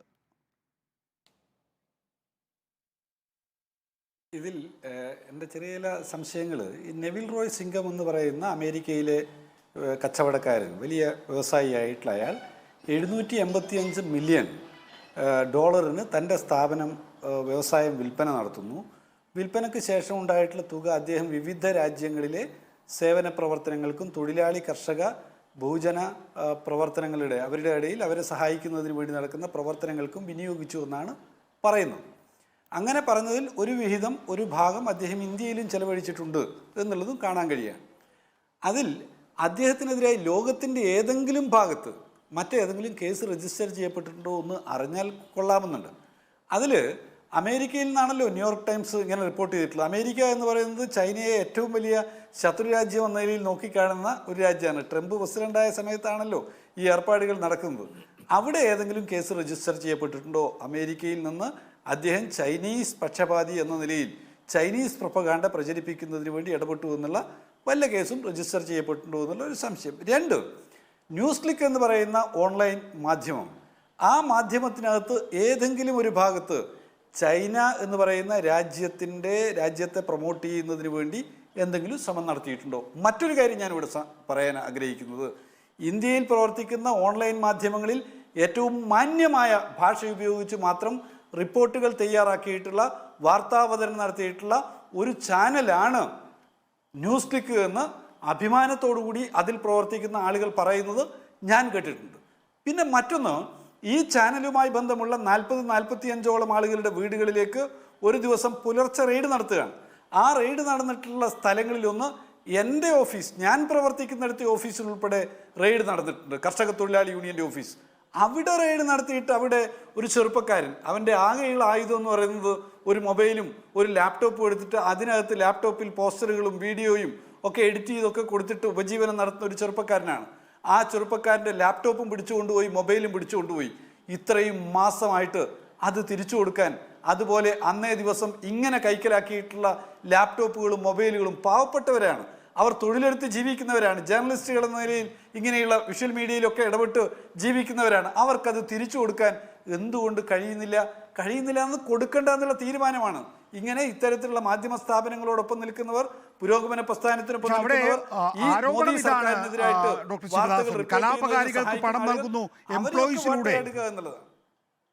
അതുകൊണ്ടാണ് എംപ്ലോയീസിന്റെ വീടുകൾ റെയ്ഡ് ചെയ്യേണ്ടി വരുന്നത്. നികേഷ്, അതുകൊണ്ടാണ് ഞാൻ എംപ്ലോയീസിന്റെ ഡിവൈസുകൾ ഞാൻ- പിടിച്ചെടുക്കേണ്ടി ഞാൻ വരുന്നത്. സൂചിപ്പിക്കാം. ഞാൻ അല്ല, ഞാൻ ശിവദാസൻ, പൂരിപ്പിക്കാം. ഇതാ ഒരു കാര്യം ഇത് ആലോചിക്കുക. തന്നെയാണ് എന്ന് ഈ പറഞ്ഞാൽ കേരളത്തിൽ അത് ബിൽക്കിസ് ദൂരേക്ക് ബാനു- പോകണ്ട, ഞാൻ ഡൽഹിയിലൊക്കെ പൂരിപ്പിക്കട്ടെ. പോകണ്ട. ഈ ഞാൻ മറുനാടൻ ബഹുമാനപ്പെട്ട- മലയാളിയുടെ ഞാൻ ഓഫീസിനകത്ത് കയറി ബഹുമാനപ്പെട്ട- എത്ര ക്യാമറയും ഡിവൈസുമാണ് എടുത്തോണ്ട് പോയത്, ഒന്ന് തിരിച്ചു കൊടുക്കാൻ പറയൂ. മറുനാടൻ മലയാളിയുടെ കേരളത്തിലെ അദ്ദേഹത്തിന്റെ ഓഫീസിൽ കയറി മൊത്തം സാധനവും അരിച്ചു പറക്കി ചാക്കിൽ കമ്പയർ കെട്ടിക്കൊണ്ട് തിരിച്ചു കൊടുത്തിട്ടില്ല. ന്യൂസ് ദയവായി അല്ല, നിങ്ങൾ വലിയ ഈ തത്വങ്ങൾ പറയുന്നതുകൊണ്ട് ഞാൻ പറഞ്ഞത് പത്രപ്രവർത്തകരെന്ന് പറയുമ്പോ പത്മകുമാർ, അങ്ങ് പറയുമ്പോൾ ഞാൻ ഇടപെട്ടില്ല. അല്ല, അങ്ങ് sorry, പറയുമ്പോൾ ഞാൻ ഇടപെട്ടില്ല. അങ്ങ് പറയുമ്പോൾ ഞാൻ ഇടപെട്ടില്ല. അങ്ങ് തുറന്നോളൂ, സംസാരിച്ചോളൂ അങ്ങയുടെ തുറന്നോളൂ. സമയത്ത്. ഞാൻ വഴങ്ങി. അങ്ങ് വളരെ ഞാൻ മാന്യമായി വഴങ്ങി. മാന്യമായി തുറന്നോളൂ. ചർച്ചയിൽ ഇടപെടുന്ന ഒരാളാണ്. അത് അങ്ങ് മാന്യമായി ചർച്ചയിൽ ഇടപെടുന്ന ഒരാളാണ്. അതുകൊണ്ട് തന്നെ ഞാൻ അങ്ങയോട് അഭ്യർത്ഥിക്കുന്നതാണ്, ഇവിടെ എന്താണ് കർഷക സമരത്തിന്റെ ഘട്ടത്തിലായാലും ഏത് ഘട്ടത്തിലായാലും പ്രബീർ പുർക്കായസ്തിയുടെ ചാനലിലെ റിപ്പോർട്ടിംഗ് സ്റ്റൈൽ നമ്മൾ ശ്രദ്ധിക്കുന്നത് നല്ലതാണ്. എത്ര മാന്യമായ ഭാഷയിലാണ് വസ്തുതകൾ പുറത്തു കൊണ്ടുവരുന്നത്. കർഷക സമരത്തിന്റെ ഘട്ടത്തിൽ അദ്ദേഹം ഏറ്റവും കൃത്യമായി വിവരങ്ങൾ കൊണ്ടുവന്നിട്ടുണ്ട്. ഒരു കാര്യം കൂടി ഞാൻ സൂചിപ്പിക്കാം. ബിൽക്കിസ് ബാനുവിന്റെ കേസിനകത്ത് എന്താണ് ആ പ്രതികളോട് ഇവർ കാണിച്ചിട്ടുള്ളത്? അവിടെ ശിക്ഷിക്കപ്പെട്ട് ജയിലിൽ കഴിഞ്ഞിട്ടുള്ള ആളുകളോട് ഈ സർക്കാർ എടുത്തിട്ടുള്ള സമീപനം, അവർക്ക് ശിക്ഷ ഇളവ് കൊടുത്ത് അവർക്ക് ഗുജറാത്തിൽ സ്വീകരണം കൊടുത്തു. ബിൽക്കിസ് ബാനുവിന് കൂട്ടബലാത്സംഗം ചെയ്തവർ, അവിടെ പാതകങ്ങൾക്ക് നേതൃത്വം നൽകിയവർക്ക് ജയിലിൽ ശിക്ഷയിളവ് കിട്ടുന്നു. അവർക്ക് ഗുജറാത്തിലെത്തുമ്പോൾ വലിയ സ്വീകരണം കിട്ടുന്നു. എന്നാൽ ഈ സർക്കാരിനെ വിമർശിക്കുന്ന ആളുകളെ ജയിലിലടക്കുന്നു, വേട്ടയാടുന്നു. അവർ ജയിലിനകത്ത് വെച്ച് കൊല ചെയ്യപ്പെടുന്നു. ആനന്ദ് തെതുൽപെ ഉൾപ്പെടെയുള്ളവർ വേട്ടയാടത്തിന് വ്യത്യസ്തമായ വിഷയമാണ്. പക്ഷേ ഇതോടൊപ്പം ചേർത്ത് പറയുകയാണ് ശ്രീ വെങ്കടേഷ് രാമകൃഷ്ണൻ, ഈ പ്രബീർ പുർക്കായസ്തയുടെ അറസ്റ്റ് സ്വാഭാവികമായും മറ്റു മാധ്യമ പ്രവർത്തകർക്കുള്ള ഒരു സൂചന കൂടിയായിരിക്കുമല്ലോ. നിങ്ങളുടെ ഭാവി എന്തായിരിക്കും സർക്കാരിനെതിരെ തിരിഞ്ഞാൽ? നമുക്കിപ്പോൾ സുപ്രീം കോടതി അദ്ദേഹത്തിന് ജാമ്യം നൽകുന്നതിലൂടെ എന്ത് സന്ദേശമാണ് നൽകുന്നത്? ആ സന്ദേശം യഥാർത്ഥത്തിൽ കേന്ദ്ര സർക്കാരിന് കിട്ടിയോ? ആ സന്ദേശം കേന്ദ്ര സർക്കാരിന് കിട്ടിയിട്ടുണ്ടെന്ന് തോന്നുന്നില്ല. എന്താ വെച്ചാൽ അമിത്ഷായുടെ ആദ്യ പ്രതികരണം തന്നെ ഇതൊരു റൂട്ടീനായിട്ടുള്ളൊരു സംഭവമാണ്, ഇതിനെപ്പറ്റി തന്നെ ഇതിൽ കൂടുതലായിട്ട് കാര്യങ്ങളൊന്നും കാണേണ്ട കാര്യമില്ല എന്നതാണ് അമിത്ഷായുടെ ആദ്യത്തെ പ്രതികരണം. പക്ഷേ തീർച്ചയായും സുപ്രീം കോടതി പറഞ്ഞിരിക്കുന്നത് വളരെ അസന്നിഗ്ധമായ ഒരു കാര്യമാണ്. ഈ മിക്കവാറും ഈ കേസിന്റെ ഭാവിയെ തന്നെ നിർണ്ണയിക്കാൻ സാധ്യതയുള്ള തരത്തിലുള്ള ഒരു ഒബ്സർവേഷനോട് കൂടിയാണ് സുപ്രീം കോടതി ജാമ്യം നൽകിയിരിക്കുന്നത്. അതായത് ഇത് ഇല്ലീഗലാണെന്ന് വളരെ കൃത്യമായിട്ട് പറഞ്ഞിട്ടുണ്ട്. ഇദ്ദേഹത്തിന്റെ അറസ്റ്റ് ഇല്ലീഗലാണെന്ന് പറഞ്ഞിട്ടുണ്ട്. മാത്രമല്ല അതിൽ UAPA അടക്കമുള്ള കാര്യങ്ങൾ ചുമത്തിയത് തീർച്ചയായും അത് ഒരു കാരണവശാലും ന്യായീകരിക്കാൻ പറ്റാത്തതാണെന്നുള്ളത് കൃത്യമായി സൂചിപ്പിച്ചിട്ടുള്ള ഒരു ഒരു ഒരു ജാമ്യം ഉത്തരവാണ്. അപ്പൊ അതുകൊണ്ട് തന്നെ ഇത് ഈ തീർച്ചയായും പ്രബീർ പുർക്കായസ്തയെ അറസ്റ്റ് ചെയ്തതും അദ്ദേഹത്തിന് അദ്ദേഹത്തെ ഇത്രയും ദിവസം ജയിലിൽ അടച്ചതും ഒക്കെ ഒരു കൃത്യമായ സന്ദേശം കൊടുക്കാൻ വേണ്ടിയിട്ടാണ് മാധ്യമപ്രവർത്തകർക്കും പൊതുവിൽ ഈ ഫ്രീഡം ഓഫ് എക്സ്പ്രഷന് വേണ്ടി പ്രവർത്തിക്കുന്ന ആൾക്കാരായിട്ടുള്ള സോഷ്യൽ ആക്ടിവിസ്റ്റുകളായാലും അതിനുവേണ്ടി വാദിക്കുന്ന ആൾക്കാർക്കെല്ലാം ഈ ഫ്രീഡം ഓഫ് എക്സ്പ്രഷനോട് നിങ്ങൾ അങ്ങനെ അധികം വലിയ ഇതൊന്നും കാണിക്കേണ്ട കാര്യമില്ല, അത് ഞങ്ങൾക്ക് മറികടക്കാൻ പറ്റുന്ന കാര്യം മാത്രമേ ഉള്ളൂ എന്നുള്ളൊരു കൃത്യമായിട്ടുള്ള ഒരു ഡെഫിനിറ്റീവ് മെസ്സേജ് ആയിരുന്നു അദ്ദേഹത്തിന്റെ അറസ്റ്റിലൂടെ ഉണ്ടായിരുന്നു. പ്രത്യേകിച്ച് ഈ ഡിജിറ്റൽ മാധ്യമങ്ങൾ അതിലാണല്ലോ കൂടുതൽ സ്വാതന്ത്ര്യമുള്ളതായി പറയപ്പെടുന്നത്. ഇപ്പോൾ ഈ ലെഗസി മാധ്യമങ്ങൾ, ഇപ്പോൾ പ്രിന്റ് ആയാലും അതുപോലെ തന്നെ ടെലിവിഷൻ ആയാലും ഒരു സൈക്കോഫാൻ സ്വഭാവമാണ് കാണിച്ചിട്ടുള്ളത്. എന്നാൽ ഈ ഡിജിറ്റൽ മാധ്യമങ്ങൾ കുറെ കൂടി സ്വാതന്ത്ര്യം അനുഭവിക്കുന്നു എന്നുള്ള തിരിച്ചറിവിൻ്റെ അടിസ്ഥാനത്തിൽ അതിന് ഞങ്ങൾക്ക് മറുമരുന്നുണ്ട് എന്നുള്ളതാണോ പ്രബീർ പുർക്കായസ്തയുടെ അറസ്റ്റ്? അത് പ്രബീർ പുർക്കായസ്തയുടെ അറസ്റ്റിൽ മാത്രമല്ല, നികേഷിന് ഓർമ്മയുണ്ടാവും, ഏതാണ്ട് ഒരു വർഷം മുമ്പേ ലോകസഭയിൽ അവതരിപ്പിച്ചിട്ടുള്ള ഒരു ബില്ലിൽ ഈ ഓൺലൈൻ മാധ്യമങ്ങൾക്ക് മുഴുവൻ ഈ ടെലിവിഷനൊക്കെ വേണ്ട തരത്തിലുള്ള ലൈസൻസിങ് ആയിട്ടൊരു ലൈസൻസ് രാജിലേക്ക് ഓൺലൈൻ മാധ്യമങ്ങളെ കൊണ്ടുവരാൻ വേണ്ടി ഒരു ഡ്രാഫ്റ്റ് ബില്ല് ഒരു വർഷം മുമ്പ് അവതരിപ്പിക്കപ്പെടുകയുണ്ടായി. അത് പക്ഷേ രാജ്യസഭയിൽ മുന്നോട്ട് കൊണ്ടുപോകാൻ പറ്റിയില്ല, ലോകസഭയിലും അത് പാസ്സാക്കിയില്ല. പക്ഷെ അതിൽ വളരെ കൃത്യമായിട്ട് പറഞ്ഞിട്ടുള്ളത് മുൻകാല പ്രാബല്യത്തോടെ ഈ കാര്യം നടപ്പാക്കുന്നത്, അതായത് ഇപ്പം നിലവിൽ വർഷങ്ങളായിട്ട് നിലനിൽക്കുന്ന വയറ് പോലെയുള്ള മാധ്യമങ്ങൾക്കും ഈ ലൈസൻസ് കിട്ടിയാൽ മാത്രമേ തുടർന്ന് പ്രവർത്തിക്കാൻ പറ്റുള്ളൂ എന്നുള്ളതാണ് വളരെ കൃത്യമായിട്ട് അതിന്റെ ഡ്രാഫ്റ്റിൽ പറഞ്ഞിരുന്നത്. അപ്പൊ എന്ന് വെച്ചാൽ ഇത് ഈ ഓൺലൈൻ മാധ്യമങ്ങളുടെ, പ്രത്യേകിച്ചും ഈ സോഷ്യൽ മീഡിയ സ്പേസിലൊക്കെ നിൽക്കുന്ന മാധ്യമങ്ങളുടെ അവരുടെ സ്വാതന്ത്ര്യം ഒരു പ്രധാനപ്പെട്ട പ്രശ്നമാണ്. ഇപ്പോ നികേഷ് തന്നെ ഈ എങ്ങനെയാണ് ഈ ടെലിവിഷൻ ഇൻഡസ്ട്രിയിൽ ഉണ്ടാകുന്ന പ്രശ്നങ്ങൾ, അതിനെ എങ്ങനെയാണ് അതിനൊരു മൂലധനവുമായിട്ട് ബന്ധപ്പെടുത്തിക്കൊണ്ടുള്ള പുതിയ റെസ്ട്രിക്ഷൻസ് വന്നതെന്നുള്ളത് പറഞ്ഞത് വളരെ വൈറലായിട്ട് പോയ ഒരു സംഭവമാണ്. അപ്പോൾ അങ്ങനെയുള്ള എല്ലാ തലത്തിലും ഈ ഒരു ഒക്ടോപ്പസിന്റെ പരിപാടി പോലെ പല കൈകൾ ഉപയോഗിച്ചിട്ട് മാധ്യമങ്ങളെ പലതരത്തിൽ ഞെരുക്കുക എന്നുള്ളത് തന്നെയാണ് ഈ സർക്കാരിന്റെ പ്രധാനപ്പെട്ട ശ്രീ ഒരു സംഭവമായിരുന്നു. വെങ്കടേഷ് രാമകൃഷ്ണൻ, ഈ അപ്പോ അറസ്റ്റിനകത്ത് പ്രബീർ പുർക്കായസ്, താങ്കൾ ശരിയാവണം ചൂണ്ടിക്കാണിച്ച പോലെ പ്രബീർ പുർക്കായസ്തയുടെ കാര്യത്തിൽ മാത്രമല്ല, പ്രബീർ പുർക്കായസ്തയുടെ ന്യൂസ് ക്ലിക്കുമായി ബന്ധപ്പെടുന്ന എംപ്ലോയീസുമായിട്ട് വീടുകളിൽ, ഓഫീസുകളിൽ പ്രബീർ പുർക്കായസ്ത ആരുമായിട്ടൊക്കെ ബന്ധപ്പെടുന്നുണ്ടോ? അത് CPM general secretary Sitaram Yechury ഇപ്പോൾ ചർച്ചയിൽ പാനലിലിരിക്കുന്ന ഡോക്ടർ വി ശിവദാസന്റെ വീട്ടിൽ വരെ അക്കാര്യത്തിൽ പരിശോധന നടന്നു എന്നുള്ളത് നമ്മൾ കണ്ട 700ഓളം ഡിവൈസ് പിടിച്ചെടുത്തു എന്നുള്ള, അതൊന്നും തന്നെയും ആ സമയത്ത് അതിൻ്റെ ഹാഷ് വാല്യൂ, അതായത് ഡിവൈസിൽ വേറെ എന്തൊക്കെയോ കോണ്ടന്റ് ചേർക്കുന്നു എന്നുള്ളത് മുൻകാലങ്ങളിലുള്ള കേസുകളിൽ നമ്മൾ കണ്ടിട്ടുള്ളതാണ്, ആരോപണമുള്ളതാണ്, കോടതി അത് ശരിയാണെന്ന് സ്ഥാപിച്ചിട്ടുള്ളതാണ്. ഈ ഡിവൈസുകൾ പിടിച്ചെടുക്കുമ്പോൾ അതിൻ്റെ ഹാഷ് വാല്യൂ നൽകിയിട്ടില്ല എന്നുള്ള ഒരു കാര്യം, ആ ഡിവൈസ് അവർക്ക് തിരിച്ചു കൊടുത്തിട്ടില്ല എന്നുള്ളത് വേറെ കാര്യം. പിന്നീട് ഇപ്പോൾ 8 മാസം പ്രബീർ പുർക്കായസ്തയ്ക്ക് ജയിലിൽ കിടക്കേണ്ടി വരുന്നു. പ്രബീർ പുർക്കായസ്തയുടെ HR മാനേജർ അതിനകത്ത് മാപ്പുസാക്ഷിയായി മാറുന്നു. അതിനുശേഷം അദ്ദേഹത്തെ പുറത്തുവിടുന്നു എന്നൊക്കെ പറയുമ്പോൾ പൊതുവായി ഇക്കാര്യത്തിലൊക്കെ തന്നെയും കാണുന്നത് മാധ്യമങ്ങൾക്ക് ഇത്തരത്തിലുള്ള വാർത്തകൾ കൊടുക്കുന്ന മാധ്യമങ്ങളെ സംബന്ധിച്ചിടത്തോളം ഒരു മുന്നറിയിപ്പാണ്. അതിന് സംശയമൊന്നുമില്ല, തീർച്ചയായും. പക്ഷേ ഈ ഇതിപ്പോ സുപ്രീം കോടതിയുടെ ഈ ജാമ്യം നൽകൽ, അതിന്റെ ടൈമിങ്ങും വളരെ ഇൻട്രസ്റ്റിംഗ് ആണെന്നാണ് ഞാൻ കരുതുന്നത്. അതായത് ഒരു 4 ഘട്ടം തെരഞ്ഞെടുപ്പ് കഴിഞ്ഞു, ഭരിക്കുന്ന കക്ഷിക്ക് ക്ഷീണമുണ്ടാകാൻ തരത്തിലുള്ള എക്സിറ്റ് പോളുകളാണ് പല സർവേ കക്ഷികളുടെയും കയ്യിലുള്ളത് എന്ന് പറയുമ്പോൾ അതിന്റെ ഒരു എക്സ്റ്റൻഷൻ ആയിട്ടാണ് ഞാൻ ഈ ജാമ്യ ഉത്തരവിനെ കാണുന്നത്. ഇത് തീർച്ചയായും വേറെ ഒരുപാട് സിഗ്നൽസ് ഇതിനകത്ത് അടങ്ങിയിട്ടുണ്ടെന്ന് ഞാൻ വിചാരിക്കുന്നു. അല്ല, അങ്ങനെയാണെങ്കിൽ ഇപ്പോൾ സുപ്രീം കോടതി 2 ഇൻസ്റ്റിറ്റ്യൂഷൻ നമ്മൾ എടുത്താൽ, ഒന്ന് തെരഞ്ഞെടുപ്പ് കമ്മീഷൻ, ഏപ്രിൽ 21 രാജസ്ഥാനിലെ പ്രധാനമന്ത്രിയുടെ പ്രസംഗം, അത് 70 വർഷത്തെ ചരിത്രത്തിൽ അത്രയും വർഗീയമായി ധ്രുവീകരിക്കുന്ന മറ്റൊരു പ്രസംഗവും ഇല്ല എന്നാണ് പലരും പറയുന്നത്.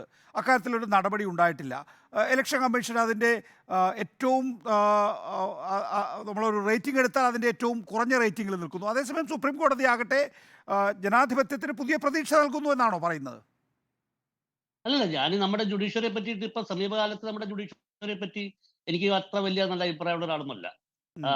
നമുക്ക് എല്ലാവർക്കും അറിയാം, നമ്മളിപ്പോ ഈ പ്രത്യേകിച്ചും ഈ ബാബറി മസ്ജിദിന്റെ ധ്വംസനത്തിന്റെ ആ കേസിലുണ്ടായിട്ടുള്ള വിധി, ബാബറി മസ്ജിദിന്റെ ഭൂമി സംബന്ധിച്ചിട്ടുള്ള അവകാശത്തെ പറ്റി ഉണ്ടായിട്ടുള്ള കേസിലുണ്ടായിട്ടുള്ള വിധി, ഇതൊക്കെ വളരെ പരിഹാസ്യമായിട്ടുള്ള ഓൾമോസ്റ്റ് ബ്ലാക്ക് ഹ്യൂമർ ലെവലിലുള്ള സാധനങ്ങളാണെന്ന് വിശ്വസിക്കുന്ന ഒരാളാണ്.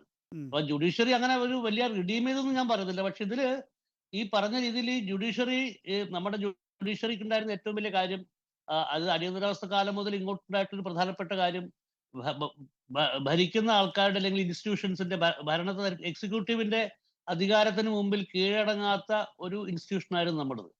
ഇപ്പോ ഇപ്പൊ വന്നിട്ടുള്ള ഈ വിധികളിലൊക്കെ കാണുന്നത് ജുഡീഷ്യറി സ്വന്തമായിട്ട് ഒരു ചില അസേർട്ട് ചെയ്യുന്ന സിറ്റുവേഷൻ, അതിന്റെ ഒരു കഴിഞ്ഞ ഒരു 1-2 വർഷത്തെ ചരിത്രത്തിൽ നിന്ന് മാറിക്കൊണ്ട്, അത് ഇപ്പം കേജ്രിവാളിന്റെ കേസിലാണെങ്കിലും പ്രബീർ പുർക്കായസ്തയുടെ കേസിലാണെങ്കിലും, അതായത് വിചാരണ കോടതിയോ ജില്ലാ കോടതിയോ ഹൈക്കോടതിയോ വരെ ഒരു പ്രതീക്ഷയില്ല. സുപ്രീം കോടതിയിലെ ചില ബെഞ്ചുകൾ മാത്രമാണ് പ്രതീക്ഷ. അതെ അതെ, അത്രേ ഉള്ളൂ. കൃത്യമായിട്ട് hit the bullseye. Shri Mohan Varghese, നമുക്കിത് നമ്മൾ തെരഞ്ഞെടുപ്പുമായി കൂട്ടിയിണക്കി വായിക്കേണ്ടതുണ്ടോ? അതായത് ഒരു തെരഞ്ഞെടുപ്പ് ലെവൽ പ്ലേയിങ് ഗ്രൗണ്ട് ഇല്ലാതെ അതിനെ സമഗ്രാടിസ്ഥാനത്തിൽ പിടിച്ചെടുക്കാൻ ഒരു പാർട്ടി ശ്രമിക്കുമ്പോൾ, അതല്ല, ഞങ്ങൾക്ക് ചില ഉത്തരവാദിത്തങ്ങളുണ്ട്, അത് തെരഞ്ഞെടുപ്പിന് മുമ്പ്, ഇപ്പോൾ 4ാം ഘട്ടം കഴിയുമ്പോഴാണ് പ്രബീർ പുർക്കായസ്തയുടെ ജാമ്യം വരുന്നത്, 2ാം ഘട്ടം കഴിയുമ്പോഴാണ് അരവിന്ദ് കെജ്രിവാളിൻ്റെ ഇടക്കാല ജാമ്യം കോടതി സ്വമേധയാ എടുത്ത് അദ്ദേഹത്തെ പുറത്തേക്ക് വിടുന്നത്. ഇതിലൊക്കെ സൂചനയുണ്ടെന്നാണ് കാണേണ്ടത്. ശ്രീ മോഹൻ വർഗീസ്, അങ്ങനെയാണോ താങ്കൾ കരുതുന്നത്? നികേഷ്, ഒരു ഒരൊറ്റ കാര്യം അങ്ങനെ തന്നെയാണ് ഞാൻ കരുതുന്നത്. പറഞ്ഞോളൂ ശ്രീ വെങ്കടേഷ്, 1 മിനിറ്റ് സാർ, ശ്രീ വെങ്കടേഷ് രാമകൃഷ്ണൻ പൂർത്തിയാകട്ടെ. അല്ല, എനിക്കൊന്നും പറയാനില്ല. ഞാൻ പറഞ്ഞാൽ എന്നെ ഒന്ന് റിലീസ് ചെയ്യാൻ ആയിക്കോട്ടെ, ശരി ശരി. യാത്രയിലാണ്. ഓക്കെ ശരി. ഷിമോഹൻ വർഗീസ്. ഓക്കെ. ശ്രീ നികേഷ്, തെരഞ്ഞെടുപ്പ് രാഷ്ട്രീയം തീർച്ചയായും ഇന്ത്യയിലെ തെരഞ്ഞെടുപ്പ് രാഷ്ട്രീയത്തിന് BJPക്ക് നേട്ടമുണ്ടാക്കാൻ സാധിക്കണമെങ്കിൽ തീവ്ര ദേശീയത ഉപയോഗിക്കപ്പെടണം. ആ തീവ്ര ദേശീയതയ്ക്ക് ആഴവും പരപ്പും ഉണ്ടാകണമെങ്കിൽ ചൈനയും പാകിസ്ഥാനെയും പ്രതിക്കൂട്ടിൽ നിർത്തേണ്ടത് ആവശ്യമാണ്. ചൈനയുമായി ബന്ധമുള്ള ഒരു ഏജൻസി അല്ലെങ്കിൽ ഒരു ഫണ്ടിങ് ഏജൻസി, അത് ശ്രീലങ്കൻ ബന്ധമുള്ള ഒരാളാണല്ലോ നെവിൽ റോയ് സിംഹം. അദ്ദേഹം അമേരിക്കൻ പൗരനും ഷാങ്ഹായ് കേന്ദ്രീകരിച്ച് ബിസിനസ് നടന്ന ആളുമാണ്. അദ്ദേഹത്തിലൂടെ ന്യൂസ് ക്ലിക്കിലേക്ക് വന്നു എന്ന് പറയപ്പെടുന്ന പണം, ആ പണം ഇവിടെ ചൈന അനുകൂലവും ഇന്ത്യ വിരുദ്ധവുമായ പ്രചരണങ്ങൾക്ക് വേണ്ടി ഉപയോഗിക്കപ്പെട്ടു എന്ന കേസിനെ ലഘൂകരിച്ച് കാണാനാവില്ല.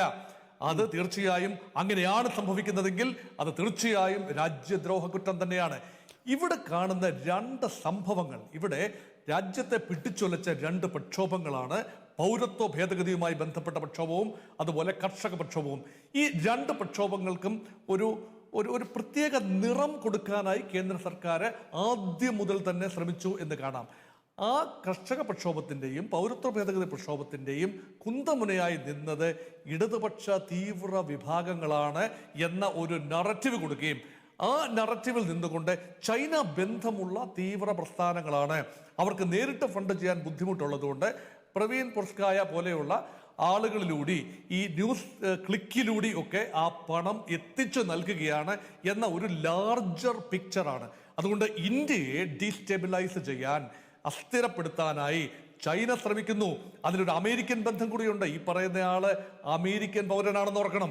അപ്പൊ അമേരിക്കയെ സംബന്ധിച്ചിടത്തോളം ഒരു ജനാധിപത്യ രാജ്യം ഉയർന്നു വരുന്നത് ഒരു പക്ഷേ പൂർണ്ണമായി ആ രൂപത്തിൽ അമേരിക്കയെക്കാൾ മേലെ വരാൻ സാധ്യതയുള്ള വലിയ വളർച്ചാ നിരക്കുള്ള രാജ്യത്തിന്റെ വളർച്ചയ്ക്ക് ഇൻഡയറക്ട്ലി കിളിപ്പെടേണ്ടത് ഒരാവശ്യം. രണ്ട്, ചൈന എന്ന രാജ്യം ഒരു മഹാമേരു പോലെ നിൽക്കുകയാണ്. ഈ ലോക രാഷ്ട്രീയത്തെ തന്നെ നിയന്ത്രിക്കേണ്ട ഭാവിയിലെ രണ്ട് ശക്തികളാണ് ഇന്ത്യയും ചൈനയും. അപ്പൊ ചൈനയുടെ താല്പര്യം തന്നെയാണ് ഇന്ത്യ ഡീസ്റ്റെബിലൈസ് ചെയ്യുക. പക്ഷെ ഈ കഥ ശരിയാകണമെങ്കിൽ, ഈ ജിക്സോ കംപ്ലീറ്റ് ആകണമെങ്കിൽ അതിന് തെളിവുകൾ വേണം, വ്യക്തമായ തെളിവുകൾ വേണം. ഇവിടെ സൂചനകൾ കാണുന്നത് ഒരു രാഷ്ട്രീയ പ്രതിയോഗികളെ ഒതുക്കുന്നതിന്റെ ഭാഗമായി, നിയന്ത്രിക്കുന്നതിന്റെ ഭാഗമായി ഈ പ്രക്ഷോഭങ്ങളുടെ എല്ലാം പിന്നിൽ വിദേശ ധനസഹായമുണ്ട് എന്ന് പറയുമ്പോൾ സ്വാഭാവികമായി ഒരു പോളറൈസേഷൻ ഉണ്ടാകും. പാകിസ്ഥാന്റെ ചൈനയുടെയും പേര് പറഞ്ഞാൽ ഉറപ്പായി ഭാരതീയ ജനതാ പാർട്ടിക്കോ ഇപ്പോഴത്തെ ഒരു ഭരണകൂടത്തിനോ അനുകൂലമായ ഒരു വികാരമുണ്ടാകും. അത് ഭാവിയിലേക്ക്, ഇപ്പോൾ നടന്ന കേസല്ലല്ലോ, ഇപ്പോൾ ഇത് അനവസരത്തിൽ ഇത് വിടുമെന്ന് ഈ വ്യക്തിയെ പുരസ്കായെ ഇപ്പോൾ വിടും എന്ന ഒരു സൂചന ഒരിക്കലും ഭാരതീയ ജനതാ പാർട്ടിക്ക് ഉണ്ടായില്ല. ഈ ടൈമിംഗ് വളരെ ഇമ്പോർട്ടൻ്റ് ആണ്. കേജ്രിവാളിന്റെ ടൈമിംഗ്, ഈ റിലീസിന്റെ ടൈമിംഗ് വളരെ ഇമ്പോർട്ടൻ്റ് ആണ്. പ്രബീർ പുരസ്കാരയുടെ വിടുതലിന്റെ ടൈമിംഗ് വളരെ ഇമ്പോർട്ടൻ്റ് ആണ്. ഈ ടൈമിംഗ് എന്ന് പറയുന്നത് ശ്രീ നികേഷ് സൂചിപ്പിച്ചതുപോലെ തെരഞ്ഞെടുപ്പിന്റെ മധ്യത്തിൽ നിൽക്കുകയാണ്. ഇവിടെ ഒരു ആശയക്കുഴപ്പം ഉണ്ടാവുകയാണ്. ഇനി നോക്കൂ, ഏത് സീറ്റുകളാണ് തെരഞ്ഞെടുപ്പിന് പോകാനുള്ളത്? ഡൽഹിയിലെ 7 സീറ്റുകളും തെരഞ്ഞെടുപ്പിന് പോകുന്നു. പഞ്ചാബിലെ 13 സീറ്റുകൾ തെരഞ്ഞെടുപ്പിന് പോകുന്നു. അതുപോലെ അതിന്റെ പ്രാന്തപ്രദേശമായ ഹരിയാനയിലെ 10 സീറ്റുകൾ തെരഞ്ഞെടുപ്പിന് പോകുന്നു. ബോംബെ സിറ്റിയോട് ചേർന്നുള്ള സീറ്റുകൾ തെരഞ്ഞെടുപ്പിന് പോകുന്നു. ഈ സീറ്റുകൾ, കൽക്കട്ടയിലെ സീറ്റുകൾ തെരഞ്ഞെടുപ്പിന് പോകുന്നു. ഇങ്ങനെ അർബൻ സീറ്റുകളും ഉത്തർപ്രദേശിലും ബീഹാറിലെയും ചില സീറ്റുകളും എല്ലാമാണ് പോകുന്നത്. ഈ റൂറൽ ഇന്ത്യയിലെ സീറ്റുകൾ മഹാഭൂരിപക്ഷവും തെരഞ്ഞെടുപ്പ് കഴിഞ്ഞു എന്നോർക്കണം. ദക്ഷിണേന്ത്യ തെരഞ്ഞെടുപ്പ് കഴിഞ്ഞു എന്നോർക്കണം. ഇപ്പോൾ ഇനി പോകാനുള്ള സീറ്റുകളിൽ തീർച്ചയായും ഒരു എഡ്യൂക്കേറ്റഡ് മിഡിൽ ക്ലാസ് മധ്യവർഗവും ഉള്ള ഒരു സ്ഥലമാണ്. അവിടെ ഈ വിഷയം ഒരുപക്ഷെ ഒരു സംശയത്തിന്റെ, രാഷ്ട്രീയ പ്രതിയോഗികളെയും മാധ്യമങ്ങൾ അനുകൂലമല്ലാത്ത വാർത്തകൾ നൽകുന്ന മാധ്യമങ്ങൾ, ഓൺലൈൻ മാധ്യമങ്ങളെ ഉൾപ്പെടെ ചിറകരിയാനൊരു ശ്രമം ഇവിടെ ഭരണകൂടത്തിന്റെ ഭാഗത്തു നിന്ന് വരുന്നു എന്ന ഒരു ചിന്ത മധ്യവർഗ വോട്ടർമാർ, നഗര വോട്ടർമാരുടെ ഇടയിൽ വരുന്നത് ഒരുപക്ഷെ ഭാരതീയ ജനതാ പാർട്ടിക്ക് ഒരു വെല്ലുവിളി തന്നെയാണ്. ആ ഒരു കോണ്ടെക്സ്റ്റിൽ നോക്കുമ്പോൾ ഈ വിഷയത്തിന്റെ പൊളിറ്റിക്കൽ റാമിഫിക്കേഷൻ, പൊളിറ്റിക്കൽ ഇംപ്ലിക്കേഷൻസ് കാണാതെ പോകരുത്. ഒരുപക്ഷെ അത് കോടതി അത് മനഃപൂർവ്വമായി, കോടതിക്ക് പറയാം, കോടതിക്കും ഒരു ഹ്യൂമൻ എലമെന്റ് ഉണ്ടല്ലോ. ഇതൊരു യാതൊരു ഇടതടവുമില്ലാതെ ഒരു ഭാഗം മാത്രം കേൾക്കപ്പെടുന്നു എന്നൊരു ചിന്ത ഉണ്ട് എന്ന് കോടതിക്കും തോന്നുന്നു. അതുകൊണ്ടാണ് ഇലക്ഷൻ തൊട്ടു മുമ്പായി ഇലക്ട്രൽ ബോണ്ടിന്റെ വിഷയം വരുന്നു. അത് മാത്രമല്ല, അരവിന്ദ് കെജ്രിവാളിനെ വേണമെങ്കിൽ ഈ അരവിന്ദ് കെജ്രിവാളിന്റെ കേസിന്റെ മെറിറ്റ് അനുസരിച്ചല്ല വിട്ടിരിക്കുന്നത്. ആ കേസ് പരിഗണിച്ചിട്ടേ ഇല്ല. ഇലക്ഷന് പ്രചരണം നടത്താൻ ഒരു രാഷ്ട്രീയ കക്ഷിയുടെ നേതാവിന് അവകാശമുണ്ട്. ഇത് മൗലിക അവകാശമൊന്നുമല്ല, അതൊരു പ്രത്യേകതയുടെ അവകാശമാണ്. ആ കാര്യം കോടതി എടുത്തു പറയുന്നു. ഇപ്പോഴിതാ മാധ്യമങ്ങൾ, ജനാധിപത്യത്തിന്റെ മറ്റൊരു തൂണായ മാധ്യമങ്ങൾ, ആ മാധ്യമ സ്വാതന്ത്ര്യവുമായി ബന്ധപ്പെട്ട സിംബോളിക്കായ ഒരു അല്ല, ശ്രീ മോഹൻ വർഗീസ് അക്കാര്യത്തിൽ ഒരു വ്യക്തത നൽകാൻ വേണ്ടി ചോദിക്കുകയാണ്. നേരത്തെ ശ്രീ വെങ്കടേഷ് രാമകൃഷ്ണൻ പറഞ്ഞു ഡേറ്റ് ഇമ്പോർട്ടന്റ് ആണ്, തീയതി ഇമ്പോർട്ടന്റ് ആണ് എന്ന് വെച്ചാൽ ഈ തെരഞ്ഞെടുപ്പിനെ സ്വാധീനിക്കാൻ വേണ്ടി ജുഡീഷ്യറി ഇത് ചെയ്തു എന്നാണോ?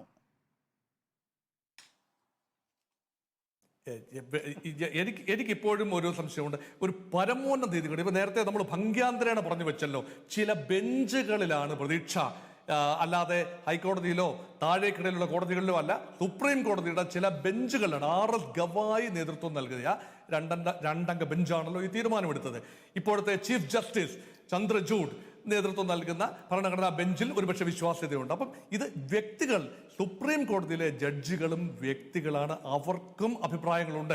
അവരൊരു കളക്റ്റീവ് ബോഡിയായി പ്രവർത്തിക്കുമ്പോഴും വ്യക്തിപരമായി നോക്കുമ്പോൾ ഒരു ദീർഘകാലമായ ക്രെഡിബിലിറ്റി ഉള്ള സ്ഥാപനമാണ്, ഭരണഘടനാ സ്ഥാപനമാണ് കോടതികൾ. അത് കോടതികൾക്ക് അന്തസ്സും അഭിജാത്യവും പ്രാധാന്യവും ഒരു സ്പേസും ഉണ്ടാകണമെങ്കിൽ ഭരണകൂടം അതിശക്തമായി, എക്സിക്യൂട്ടീവ് എന്ന ഒരു ആം, ഗവൺമെന്റിന്റെ 3 ആമാണല്ലോ, ലെജിസ്ലേച്ചർ നിയമനിർമ്മാണ വിഭാഗം, എക്സിക്യൂട്ടീവ് കാര്യനിർവഹണ വിഭാഗം, ജുഡീഷ്യറി നീതി ന്യായ വിഭാഗം. അപ്പൊ നീതിന്യായ വിഭാഗത്തിന്റെ അസ്തിത്വവും പ്രസരിപ്പും പ്രസൻസും ഉണ്ടാകണമെങ്കിൽ എക്സിക്യൂട്ടീവ് അതിഗംഭീരമായ പ്രകടനത്തിലേക്ക് നീങ്ങുകയാണെങ്കിൽ ജുഡീഷ്യറിയുടെ മേൽ നിഴൽ വീഴും. അങ്ങനെ നിഴൽ വീഴാൻ സമ്മതിക്കില്ല. അപ്പൊ അങ്ങനെ നിഴൽ വീഴുന്ന ഒരു ഘട്ടം ഉണ്ടാകുമ്പോൾ അതിനെ ബാലൻസ് ചെയ്യാനുള്ള ചുമതല സുപ്രീം കോടതിക്കുണ്ട്. അത് ഏകാധിപത്യ രാജ്യമെന്ന് നമ്മൾ പറയുന്ന പാകിസ്ഥാനിൽ പോലും അത് നമ്മൾ മുൻപ് കണ്ടതാണ്. കോടതിയുടെ ചില ഇടപെടലുകൾ, കോടതിയുടെ ഭാഗത്ത് നിന്ന് വരുന്ന ചില അട്ടറൻസസ്, ഇത് ജനങ്ങളിൽ ഉണ്ടാക്കുന്ന അനുരണങ്ങൾ. കോടതിക്ക് നേരിട്ട് ഇടപെടാനാവില്ല, പൊതുജനാഭിപ്രായത്തെ നേരിട്ട് അഡ്രസ്സ് ചെയ്യാൻ കോടതിക്ക് കഴിയില്ല. പക്ഷേ കോടതി ചില സിംബോളിക് നീക്കങ്ങളിലൂടെ ജനാധിപത്യത്തിന്റെ അന്തസത്ത ഒരിക്കൽ കൂടി ജനങ്ങളെ ഓർപ്പിക്കുന്നതിന്റെ ഭാഗമായി വന്ന ഒരു സീരീസിലെ അവസാന ഖണ്ഡിയായി ഞാൻ ഈ അങ്ങനെയാണ് താങ്കൾ അതിനെ വിശ്വസിക്കുന്നത്. എനിക്ക് CPM-ന്റെയും BJP-യുടെയും അക്കാര്യത്തിലുള്ള റിയാക്ഷൻ വേണം. ശ്രീ JR പത്മകുമാർ, ഏപ്രിൽ 30-ന് വിധിക്ക് മാറ്റിവെച്ച കേസിന് മെയ് 15-ന് വിധിന്യായം പുറപ്പെടുവിക്കുമ്പോൾ സുപ്രീം കോടതി തങ്ങളിൽ നിക്ഷിപ്തമായിട്ടുള്ള ഉത്തരവാദിത്തം നിർവഹിക്കുകയാണ്, ചില സൂചനകൾ നൽകുകയാണ്. പ്രത്യേകിച്ച് നഗര കേന്ദ്രീകൃതമായ മണ്ഡലങ്ങളിൽ തെരഞ്ഞെടുപ്പ് നടക്കാനിരിക്കുന്ന അവസാന ഘട്ടമെത്തുമ്പോൾ. അല്ല, അത് എന്ത് അസംബന്ധമാണ് നമ്മുടെ നിരീക്ഷകൻ എന്നുള്ള നിലയിൽ മോഹൻ വർഗീസ് ഒക്കെ പറയുന്നത്. ഇന്ത്യൻ സുപ്രീം കോടതിയിലെ 2 ബെഞ്ച്, നമ്മുടെ ജസ്റ്റിസ് ഗവായിയുടെയും അതുപോലെ ചീഫ് ജസ്റ്റിസിന്റെയും 2 ബെഞ്ച് BJP-യെ പരാജയപ്പെടുത്തണം എന്നുള്ള ലക്ഷ്യത്തിൽ തീരുമാനങ്ങൾ എടുക്കുന്നു എന്നല്ലേ പറഞ്ഞതിന്റെ അർത്ഥം. അങ്ങനെ നമ്മുടെ ജുഡീഷ്യറിയെ കാണാൻ കഴിയുമോ? ഓരോ ജുഡീഷ്യറിയുടെ മുന്നിൽ വരുന്നതനുസരിച്ച് ആ കേസിന്റെ മെറിറ്റ് അനുസരിച്ച് തീരുമാനങ്ങൾ എടുക്കുന്നു. ഇതിനെ സംബന്ധിച്ച് ടെക്നിക്കൽ ഗ്രൗണ്ട് ഈ പ്രൊവൈഡ് ചെയ്തിട്ടില്ല കുറെ ഡോക്യുമെന്റ്സ്, അതൊരു ഗ്രൗണ്ടാണ്. അതുപോലെ എത്രയോ കേസുകളിൽ, ഇപ്പോൾ നമ്മുടെ നർക്കോട്ടിക് കേസുകളിൽ ഒപ്പിടാൻ മകസർ സീസ് ചെയ്യുമ്പോൾ ഒപ്പിടാൻ മറന്നുപോയി, അല്ലെങ്കിൽ ഒരു വിറ്റ്നസ് ഒപ്പിട്ടില്ല, അത് കേസ് അത് തള്ളിക്കളയുന്നുണ്ട്, സീസർ തെറ്റാണെന്ന് പറഞ്ഞുകൊണ്ട്. അപ്പൊ അതിനെയൊക്കെ BJP-യെ തോൽപ്പിക്കാൻ വേണ്ടി കോടതി ചെയ്യുന്നു എന്നുള്ള രീതിയിൽ പറയരുത്. ഇപ്പോ കേജ്രിവാളിന്റെ കേസിൽ അദ്ദേഹത്തിന്റെ ഉപമുഖ്യമന്ത്രി ജയിലിൽ കിടക്കുകയല്ലേ, എത്രയോ കാലമായി ഈ കിടക്കുന്നു. ഇദ്ദേഹത്തിന് ജാമ്യം കൊടുത്തപ്പോൾ തന്നെ പറഞ്ഞത് എന്താ, കൗണ്ടിങ് കഴിഞ്ഞതിന്റെ അന്ന് തന്നെ തിരിച്ച് കോടതി ജയിലിൽ ചെന്ന് സറണ്ടർ ചെയ്തോളണം എന്നല്ലേ പറഞ്ഞിട്ടിരിക്കുന്നത്. അപ്പൊ ഇതിൽ മെരിറ്റ് ഉണ്ട്, അല്ലെങ്കിൽ ഇത് ചെയ്ത നിയമവിരുദ്ധമായിട്ടുള്ള കാര്യങ്ങളാണെങ്കിൽ കോടതിക്ക് ഇടപെടാൻ കഴിയുമല്ലോ. ഇന്ത്യയിൽ അതിന് എത്രയോ ഉദാഹരണങ്ങളുണ്ട്. ഇതൊക്കെ മറച്ചു വെച്ചുകൊണ്ട് ഒരു BJP പ്രൊപ്പഗണ്ടയ്ക്ക് വേണ്ടിയിട്ടുള്ള പ്രചരണങ്ങളാണ് ഇന്ന് നടത്തുന്നത്. അതിന് ഒരു ഭാഗം മാധ്യമ പ്രവർത്തകരെ അവരെ ഒരു ഈ മാധ്യമ ഫോറത്തിനെ, മീഡിയ ഫോറത്തിനെ ഷീൽഡായിട്ട് ഉപയോഗിക്കുന്നു എന്നുള്ളതാണ്. അങ്ങനെ അല്ല, മാധ്യമപ്രവർത്തകർ തെറ്റ് ചെയ്താലും നടപടി സ്വീകരിക്കും, ബാക്കി രാഷ്ട്രീയ പ്രവർത്തകർ ചെയ്താലും, അല്ലെങ്കിൽ മന്ത്രിയായാലും മുഖ്യമന്ത്രിയായാലും നടപടികൾ സ്വീകരിക്കും. അതിന് നിയമപരമായി ഏതെങ്കിലും ഒരു ഗവൺമെന്റ് തെറ്റ് ചെയ്തിട്ടുണ്ടെങ്കിൽ അതിനെ നിയമപരമായി നേരിടാൻ കഴിയും. ഈ പറഞ്ഞിട്ടുള്ള ന്യൂസ് ക്ലിക്കിന്റെ എതിരായിട്ട് വന്ന കേസുകളൊന്നും ഇന്നലെ ഇലക്ഷനെ കണ്ടുകൊണ്ട് ചെയ്തതല്ല. 2018-ലെ ED ഈ ന്യൂസ് ക്ലിക്കിന് കാശ് കിട്ടുന്നുണ്ട് എന്നുള്ള കാര്യം വളരെ വ്യക്തമായിട്ട് 2018 മുതലേ അതിന്റെ പിന്നിലുണ്ട്. അതനുസരിച്ച് പോകുന്നുണ്ട്, ഓരോരുത്തരായിട്ട് പോകുന്നുണ്ട്. ഇപ്പൊ പറഞ്ഞല്ലോ, നമ്മുടെ ഈ അമേരിക്കയിലെ ബില്യനർ, അയ്യോ വളരെ ശിവദാസൻ പറഞ്ഞ കേട്ടാൽ വളരെ സ്വാധീനനായ ജീവകാരുണ്യ പ്രവർത്തനം നടത്തുന്ന അദ്ദേഹം ചൈനീസ് കമ്മ്യൂണിസ്റ്റ് പാർട്ടിയുടെ വർക്ക്ഷോപ്പിൽ 2023 ജൂലൈയിൽ പങ്കെടുത്തിട്ടുണ്ട്. ആ വർക്ക്ഷോപ്പിന്റെ ഉദ്ദേശം തന്നെ ചൈനീസ് പ്രൊപ്പഗണ്ട ഇന്റർനാഷണൽ തലത്തിൽ വരുത്തുക, അതിന് പ്രചരണം കൊടുക്കുക എന്നുള്ളതാണ്. അതിനുവേണ്ടി അതിൽ പങ്കെടുത്ത ആളാണ് അദ്ദേഹമാണ്. ഇവിടെ പൈസ ഇങ്ങോട്ട് ന്യൂസ് ക്ലിക്കിന് അയച്ചിരിക്കുന്നത്. ന്യൂസ് ക്ലിക്ക് റെയ്ഡ് ചെയ്തപ്പോൾ തന്നെ താങ്കൾ നേരത്തെ സൂചിപ്പിച്ചതുപോലെ പ്രകാശ് കാരാട്ടും CPM-ഉമായിട്ടുള്ള ഇമെയിൽ അയച്ച കാര്യങ്ങളൊക്കെ ഇഡിയുടെ കയ്യിലുണ്ട്. ഇതെല്ലാം എവിഡൻസിന്റെ അടിസ്ഥാനത്തിലാണ് കോടതി ഡിസൈഡ് ചെയ്യാൻ പോകുന്നത്. അതുകൊണ്ട് ഇത് ഈ ഇലക്ഷൻ പ്രചരണത്തിന് വേണ്ടിയിട്ട് BJPക്ക് ജയിക്കാൻ വേണ്ടി ചെയ്തതാണ്. അതിനുവേണ്ടി ജുഡീഷ്യറി കൂട്ടുനിൽക്കുന്നു എന്ന് പറഞ്ഞിട്ട് കാര്യമില്ല. ഞങ്ങളെ സംബന്ധിച്ചിടത്തോളം ഇപ്പോൾ അരവിന്ദ് കെജ്രിവാളിന് ജാമ്യം കൊടുത്തതിൽ സന്തോഷമേ ഉള്ളൂ. കാരണം ജയിലിൽ പിടിച്ചിട്ട് വേണ്ടാണ് ഞങ്ങൾ വിജയം നേടിയെന്ന് പറയില്ലല്ലോ. അദ്ദേഹം ഇറങ്ങി പ്രചരിപ്പിച്ചോട്ടെ. അത് കഴിഞ്ഞിട്ട് BJP ജയിക്കുകയാണെങ്കിൽ പിന്നെ ഈ ഒരു ആരോപണം ഉണ്ടാവില്ലല്ലോ.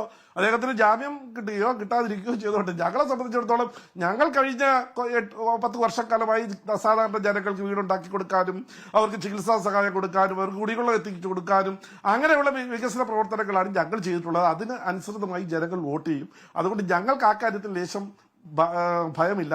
പക്ഷെ ഒരു കാര്യം വളരെ വ്യക്തമാണ്, ഇന്ത്യ വിരുദ്ധ മറ്റാരെയും കയ്യിൽ നിന്ന് നക്കാപ്പിച്ച കാശു വാങ്ങിക്കൊണ്ട് ഇന്ത്യ വിരുദ്ധ പ്രവർത്തനം നടത്തി ഇന്ത്യയെ ശിഥിലമാക്കാൻ, നമ്മുടെ രാജ്യത്തെ അസ്ഥിരപ്പെടുത്താൻ ശ്രമിച്ചാൽ അത് കൈ കെട്ടി നോക്കിയിരിക്കുകയില്ല. അത് തന്നെയാണ് ഇന്ത്യ ഗവൺമെന്റിന്റെ ഉറച്ച നിലപാട്. അത് മാധ്യമപ്രവർത്തകരായാലും രാഷ്ട്രീയക്കാരായാലും. ഇപ്പോ JR പത്മകുമാർ പറഞ്ഞ കൂട്ടത്തിൽ ചില കാര്യങ്ങൾ ഇങ്ങനെ കണക്ട് ചെയ്യാൻ ശ്രമിച്ചിട്ടുണ്ട്. ഒന്ന്, Neville Roy Singham Chinese propaganda മെഷീനറിയുടെ ഭാഗമായിരുന്നു എന്നുള്ളത്.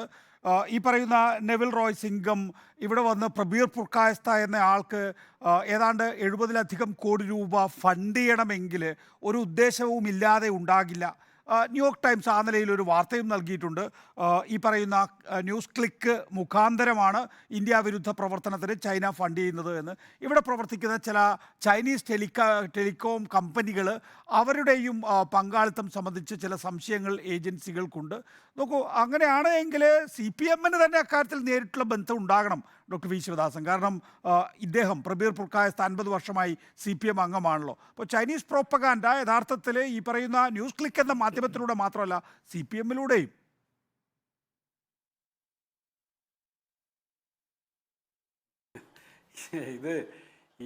ഇവിടെ അറസ്റ്റ് ചെയ്യപ്പെട്ടുള്ള പരോജി ഗുഹയുണ്ടല്ലോ, അദ്ദേഹത്തിൻ്റെ വീട് റെയ്ഡ് നടത്തിയല്ലോ. പരഞ്ജയ് ഗുഹയുടെ വീട് റെയ്ഡ് നടത്തി വേട്ടയാടുകയും ചെയ്തു. അദാനിക്കെതിരായിട്ട് ഏറ്റവും കൂടുതൽ റിപ്പോർട്ടുകൾ കൊണ്ടുവരികയൊക്കെ ചെയ്തിട്ടുള്ള സിനിമാ പ്രവർത്തകൻ കൂടിയായിട്ടുള്ള വ്യക്തിയാണ് അദ്ദേഹം. അദ്ദേഹത്തിന് ചൈനീസ് ബന്ധമുണ്ട് എന്ന് ആരോപിച്ചിട്ടാണോ അദ്ദേഹത്തെ വേട്ടയാടിയത്? ഈ പറഞ്ഞിട്ടുള്ള, ഞാൻ നേരത്തെ പറഞ്ഞിട്ടുള്ള കുറേ പേരുകളുണ്ടല്ലോ, നമ്മുടെ സ്റ്റാൻ സ്വാമി ഉൾപ്പെടെയുള്ള ആളുകളെ ജയിലിലടച്ചത് ചൈനീസ് ബന്ധം പറഞ്ഞിട്ടാണോ? ഓരോ ആളുകളെയും ഓരോ കാരണം പറഞ്ഞ് വേട്ടയാടുന്നു. അടിസ്ഥാനപരമായിട്ടുള്ള ഒറ്റ താല്പര്യമാണ്. അത് മോദി സർക്കാരിനെതിരായി RSSനെതിരായി ശബ്ദിക്കുന്നു എന്നുള്ളതുകൊണ്ടാണ്. ദബോൽക്കറിനെ വെടിവെച്ചു വന്നത് ഏത് ചൈനയുമായിട്ടുള്ള ബന്ധത്തെ അടിസ്ഥാനപ്പെടുത്തിയാണ്? ഇവിടെ ഹിന്ദുത്വ തീവ്രവാദികളാണല്ലോ വെടിവെച്ച് കൊന്നിട്ടുള്ളത്. എന്തിനാണ് ഗോവിന്ദ് പൻസാരെ കൊല ചെയ്യപ്പെട്ടിട്ടുള്ളത്? എന്തിനാണ് ഗൗരി ലങ്കേഷിനെ വെടിവെച്ച് കൊന്നിട്ടുള്ളത്? രാജ്യത്ത് ഈ RSS BJP ഭരണത്തിൽ തീവ്രവാദം, ജനവിരുദ്ധ ശക്തികൾ, ഭീകരവാദികൾ അഴിഞ്ഞാടാൻ ശ്രമിക്കുന്നു എന്നുള്ളത് നാം കാണുകയാണ്. കർഷക സമരത്തെ പിന്തുണച്ചിട്ടുള്ള ആളാണ് ഞങ്ങൾ കർഷക സമരത്തിനൊപ്പം തന്നെ ഈ CAA-ക്കെതിരായിട്ടുള്ള സമരത്തിൽ ഭാഗമാക്കായിട്ടുള്ള ആളുകളാണ്. അത് ഈ രാജ്യത്തിലെ ജനങ്ങളുടെ താല്പര്യമാണ്. RSSും BJP ഉയർത്തിപ്പിടിക്കുന്ന താല്പര്യം ജനവിരുദ്ധാണ്. അതുകൊണ്ടാണ് ബിൽക്കീസ് ബാനുവിൻ്റെ അനുഭവം നമുക്കറിയാം. ഗുജറാത്ത് കൂട്ടക്കൊലയ്ക്ക് നേതൃത്വം കൊടുത്തിട്ടുള്ള ആളുകൾക്ക് പരസ്യ സ്വീകരണം കൊടുത്തിട്ടുള്ള ആളുകൾ ഏത് പാർട്ടിയിലാണ് എന്ന് ചോദിച്ചാൽ അതിനൊരു ഉത്തരവുണ്ട്. അവർ ജനവിരുദ്ധരാണ്, അവർ രാജ്യവിരുദ്ധരാണ്, അവർക്കെതിരായിട്ട് നടപടിയില്ല. ഇവിടെ പ്രബീർ പുർക്കായസ്തയെ പോലുള്ള ആളുകളെ വേട്ടയാടുന്നതിന് വേണ്ടി ശ്രമിച്ചുകൊണ്ടിരിക്കുകയാണ്. പ്രബീർ പുർക്കായസ്തയുടെ സ്വത്ത് അത് നേരത്തെ തന്നെ ഫ്രീസ് ചെയ്യുന്നു. അദ്ദേഹത്തിൻ്റെ കുടുംബത്തെ വേട്ടയാടുന്നു. അദ്ദേഹത്തിൻ്റെ ബാങ്ക് ഡിപ്പോസിറ്റ് എല്ലാ അർത്ഥത്തിലും തടഞ്ഞു വെക്കുന്നു. അദ്ദേഹത്തോടൊപ്പം പ്രവർത്തിച്ചവർ, സ്ഥാപനത്തിൻ്റെ ഭാഗമായിട്ടുള്ളവർ, അവരുടെയൊക്കെ ഡിവൈസുകൾ പിടിച്ചെടുക്കുന്നു, മൊബൈലുകൾ പിടിച്ചെടുക്കുന്നു, വേട്ടയാടുന്നു. ഏത് രാജ്യത്തിലാണ് നാം ജീവിക്കുന്നത്? ജനാധിപത്യ ഇന്ത്യയിലാണോ നാം ജീവിക്കുന്നത് എന്നുള്ള സംശയം വരുന്ന നിലയിലല്ലേ നടപടികൾ ഉണ്ടാകുന്നത്? ഞങ്ങൾ ഓർമ്മപ്പെടുത്തുന്നത് RSSനും BJPക്കും അവർക്ക് ഈ രാജ്യത്തിലെ ജനാധിപത്യ പ്രവർത്തനങ്ങളെ, ജനാധിപത്യ സംഘടനകളെ ഇവരുടെ ഭരണകൂടത്തിൻ്റെ മെഷീനറിയായി ഉപയോഗപ്പെടുത്തിക്കൊണ്ട് അടിച്ചു തകർക്കാമെന്നാണ് ഇവർ മോഹിക്കുന്നതെങ്കിൽ അടിയന്തരാവസ്ഥ പിന്നിട്ടിട്ടുള്ള ഈ ഇന്ത്യ രാജ്യം RSSൻ്റെയും BJPയുടെയും തുട്ടൂരങ്ങൾക്ക് മുമ്പിൽ വണങ്ങി നിൽക്കും എന്ന് നിങ്ങൾ കരുതുന്നുണ്ടെങ്കിൽ അത് നടക്കാൻ പോകുന്നില്ല. ഇവിടെ കോടതി പറഞ്ഞു കഴിഞ്ഞു, എന്തിനാണ് റിമാൻഡ് ചെയ്തതെന്ന് പോലും എഴുതി വെക്കാതെ ഒരു മനുഷ്യനെ നിങ്ങൾ ജയിലിൽ അടച്ചു. കുറ്റമേതെന്നറിയാത്ത സ്റ്റാൻ സ്വാമി ജയിലിൽ വിങ്ങി മരിച്ചു. എത്രയെത്ര പാവങ്ങളെയാണ് ജയിലിൽ അടച്ചിട്ടുള്ളത്, എത്രയെത്ര ആളുകൾ നിങ്ങൾ വേട്ടയാടുന്നു. ജനാധിപത്യപരമായ നിലയിൽ പ്രവർത്തിക്കാൻ കോളേജുകളിൽ സ്വാതന്ത്ര്യമില്ല. ഫാക്ടറികളിൽ തൊഴിലാളിക്ക് അവൻ്റെ യൂണിയൻ ഉണ്ടാക്കുന്നതിനുള്ള സ്വാതന്ത്ര്യം നിഷേധിക്കുന്ന നിയമം നിങ്ങൾ കൊണ്ടുവന്നു. കോടതികളെ കൈപ്പിടിയിൽ ഒതുക്കുന്നതിന് വേണ്ടിയുള്ള നിയമം നിങ്ങൾ കൊണ്ടുവരാൻ ശ്രമിച്ചെങ്കിലും അത് പാസ്സാക്കാൻ കഴിയാത്തതുകൊണ്ട് മാത്രമാണ് ഇങ്ങനെ ജനവിരുദ്ധതയുടെ ഏറ്റവും വലിയ അടയാളപ്പെടുത്തലായിട്ട് RSS BJP നേതൃത്വത്തിലുള്ള സർക്കാർ നിൽക്കുകയാണ്. പ്രബീറിനെയും അതുപോലുള്ള ആളുകളെയും വേട്ടയാടി മാധ്യമങ്ങളെ നിശബ്ദമാക്കാവുന്ന ഒരു കരുതുകയാണ്. അതുകൊണ്ട് ഒറ്റ ഓർമ്മപ്പെടുത്തലേ ഉള്ളൂ, RSSന്റെയും BJPയുടെയും തിട്ടൂരങ്ങൾ ഗാന്ധിജിയുടെ ഇന്ത്യ അത് അനുവദിച്ചു കൊടുക്കില്ല എന്നുള്ളത് മാത്രമാണ്. ശരി, Venkatesh Ramakrishnan, Mohan Varghese, JR Padmakumar, doctor V Sivadasan, നന്ദി സഹകരിച്ചതിന്.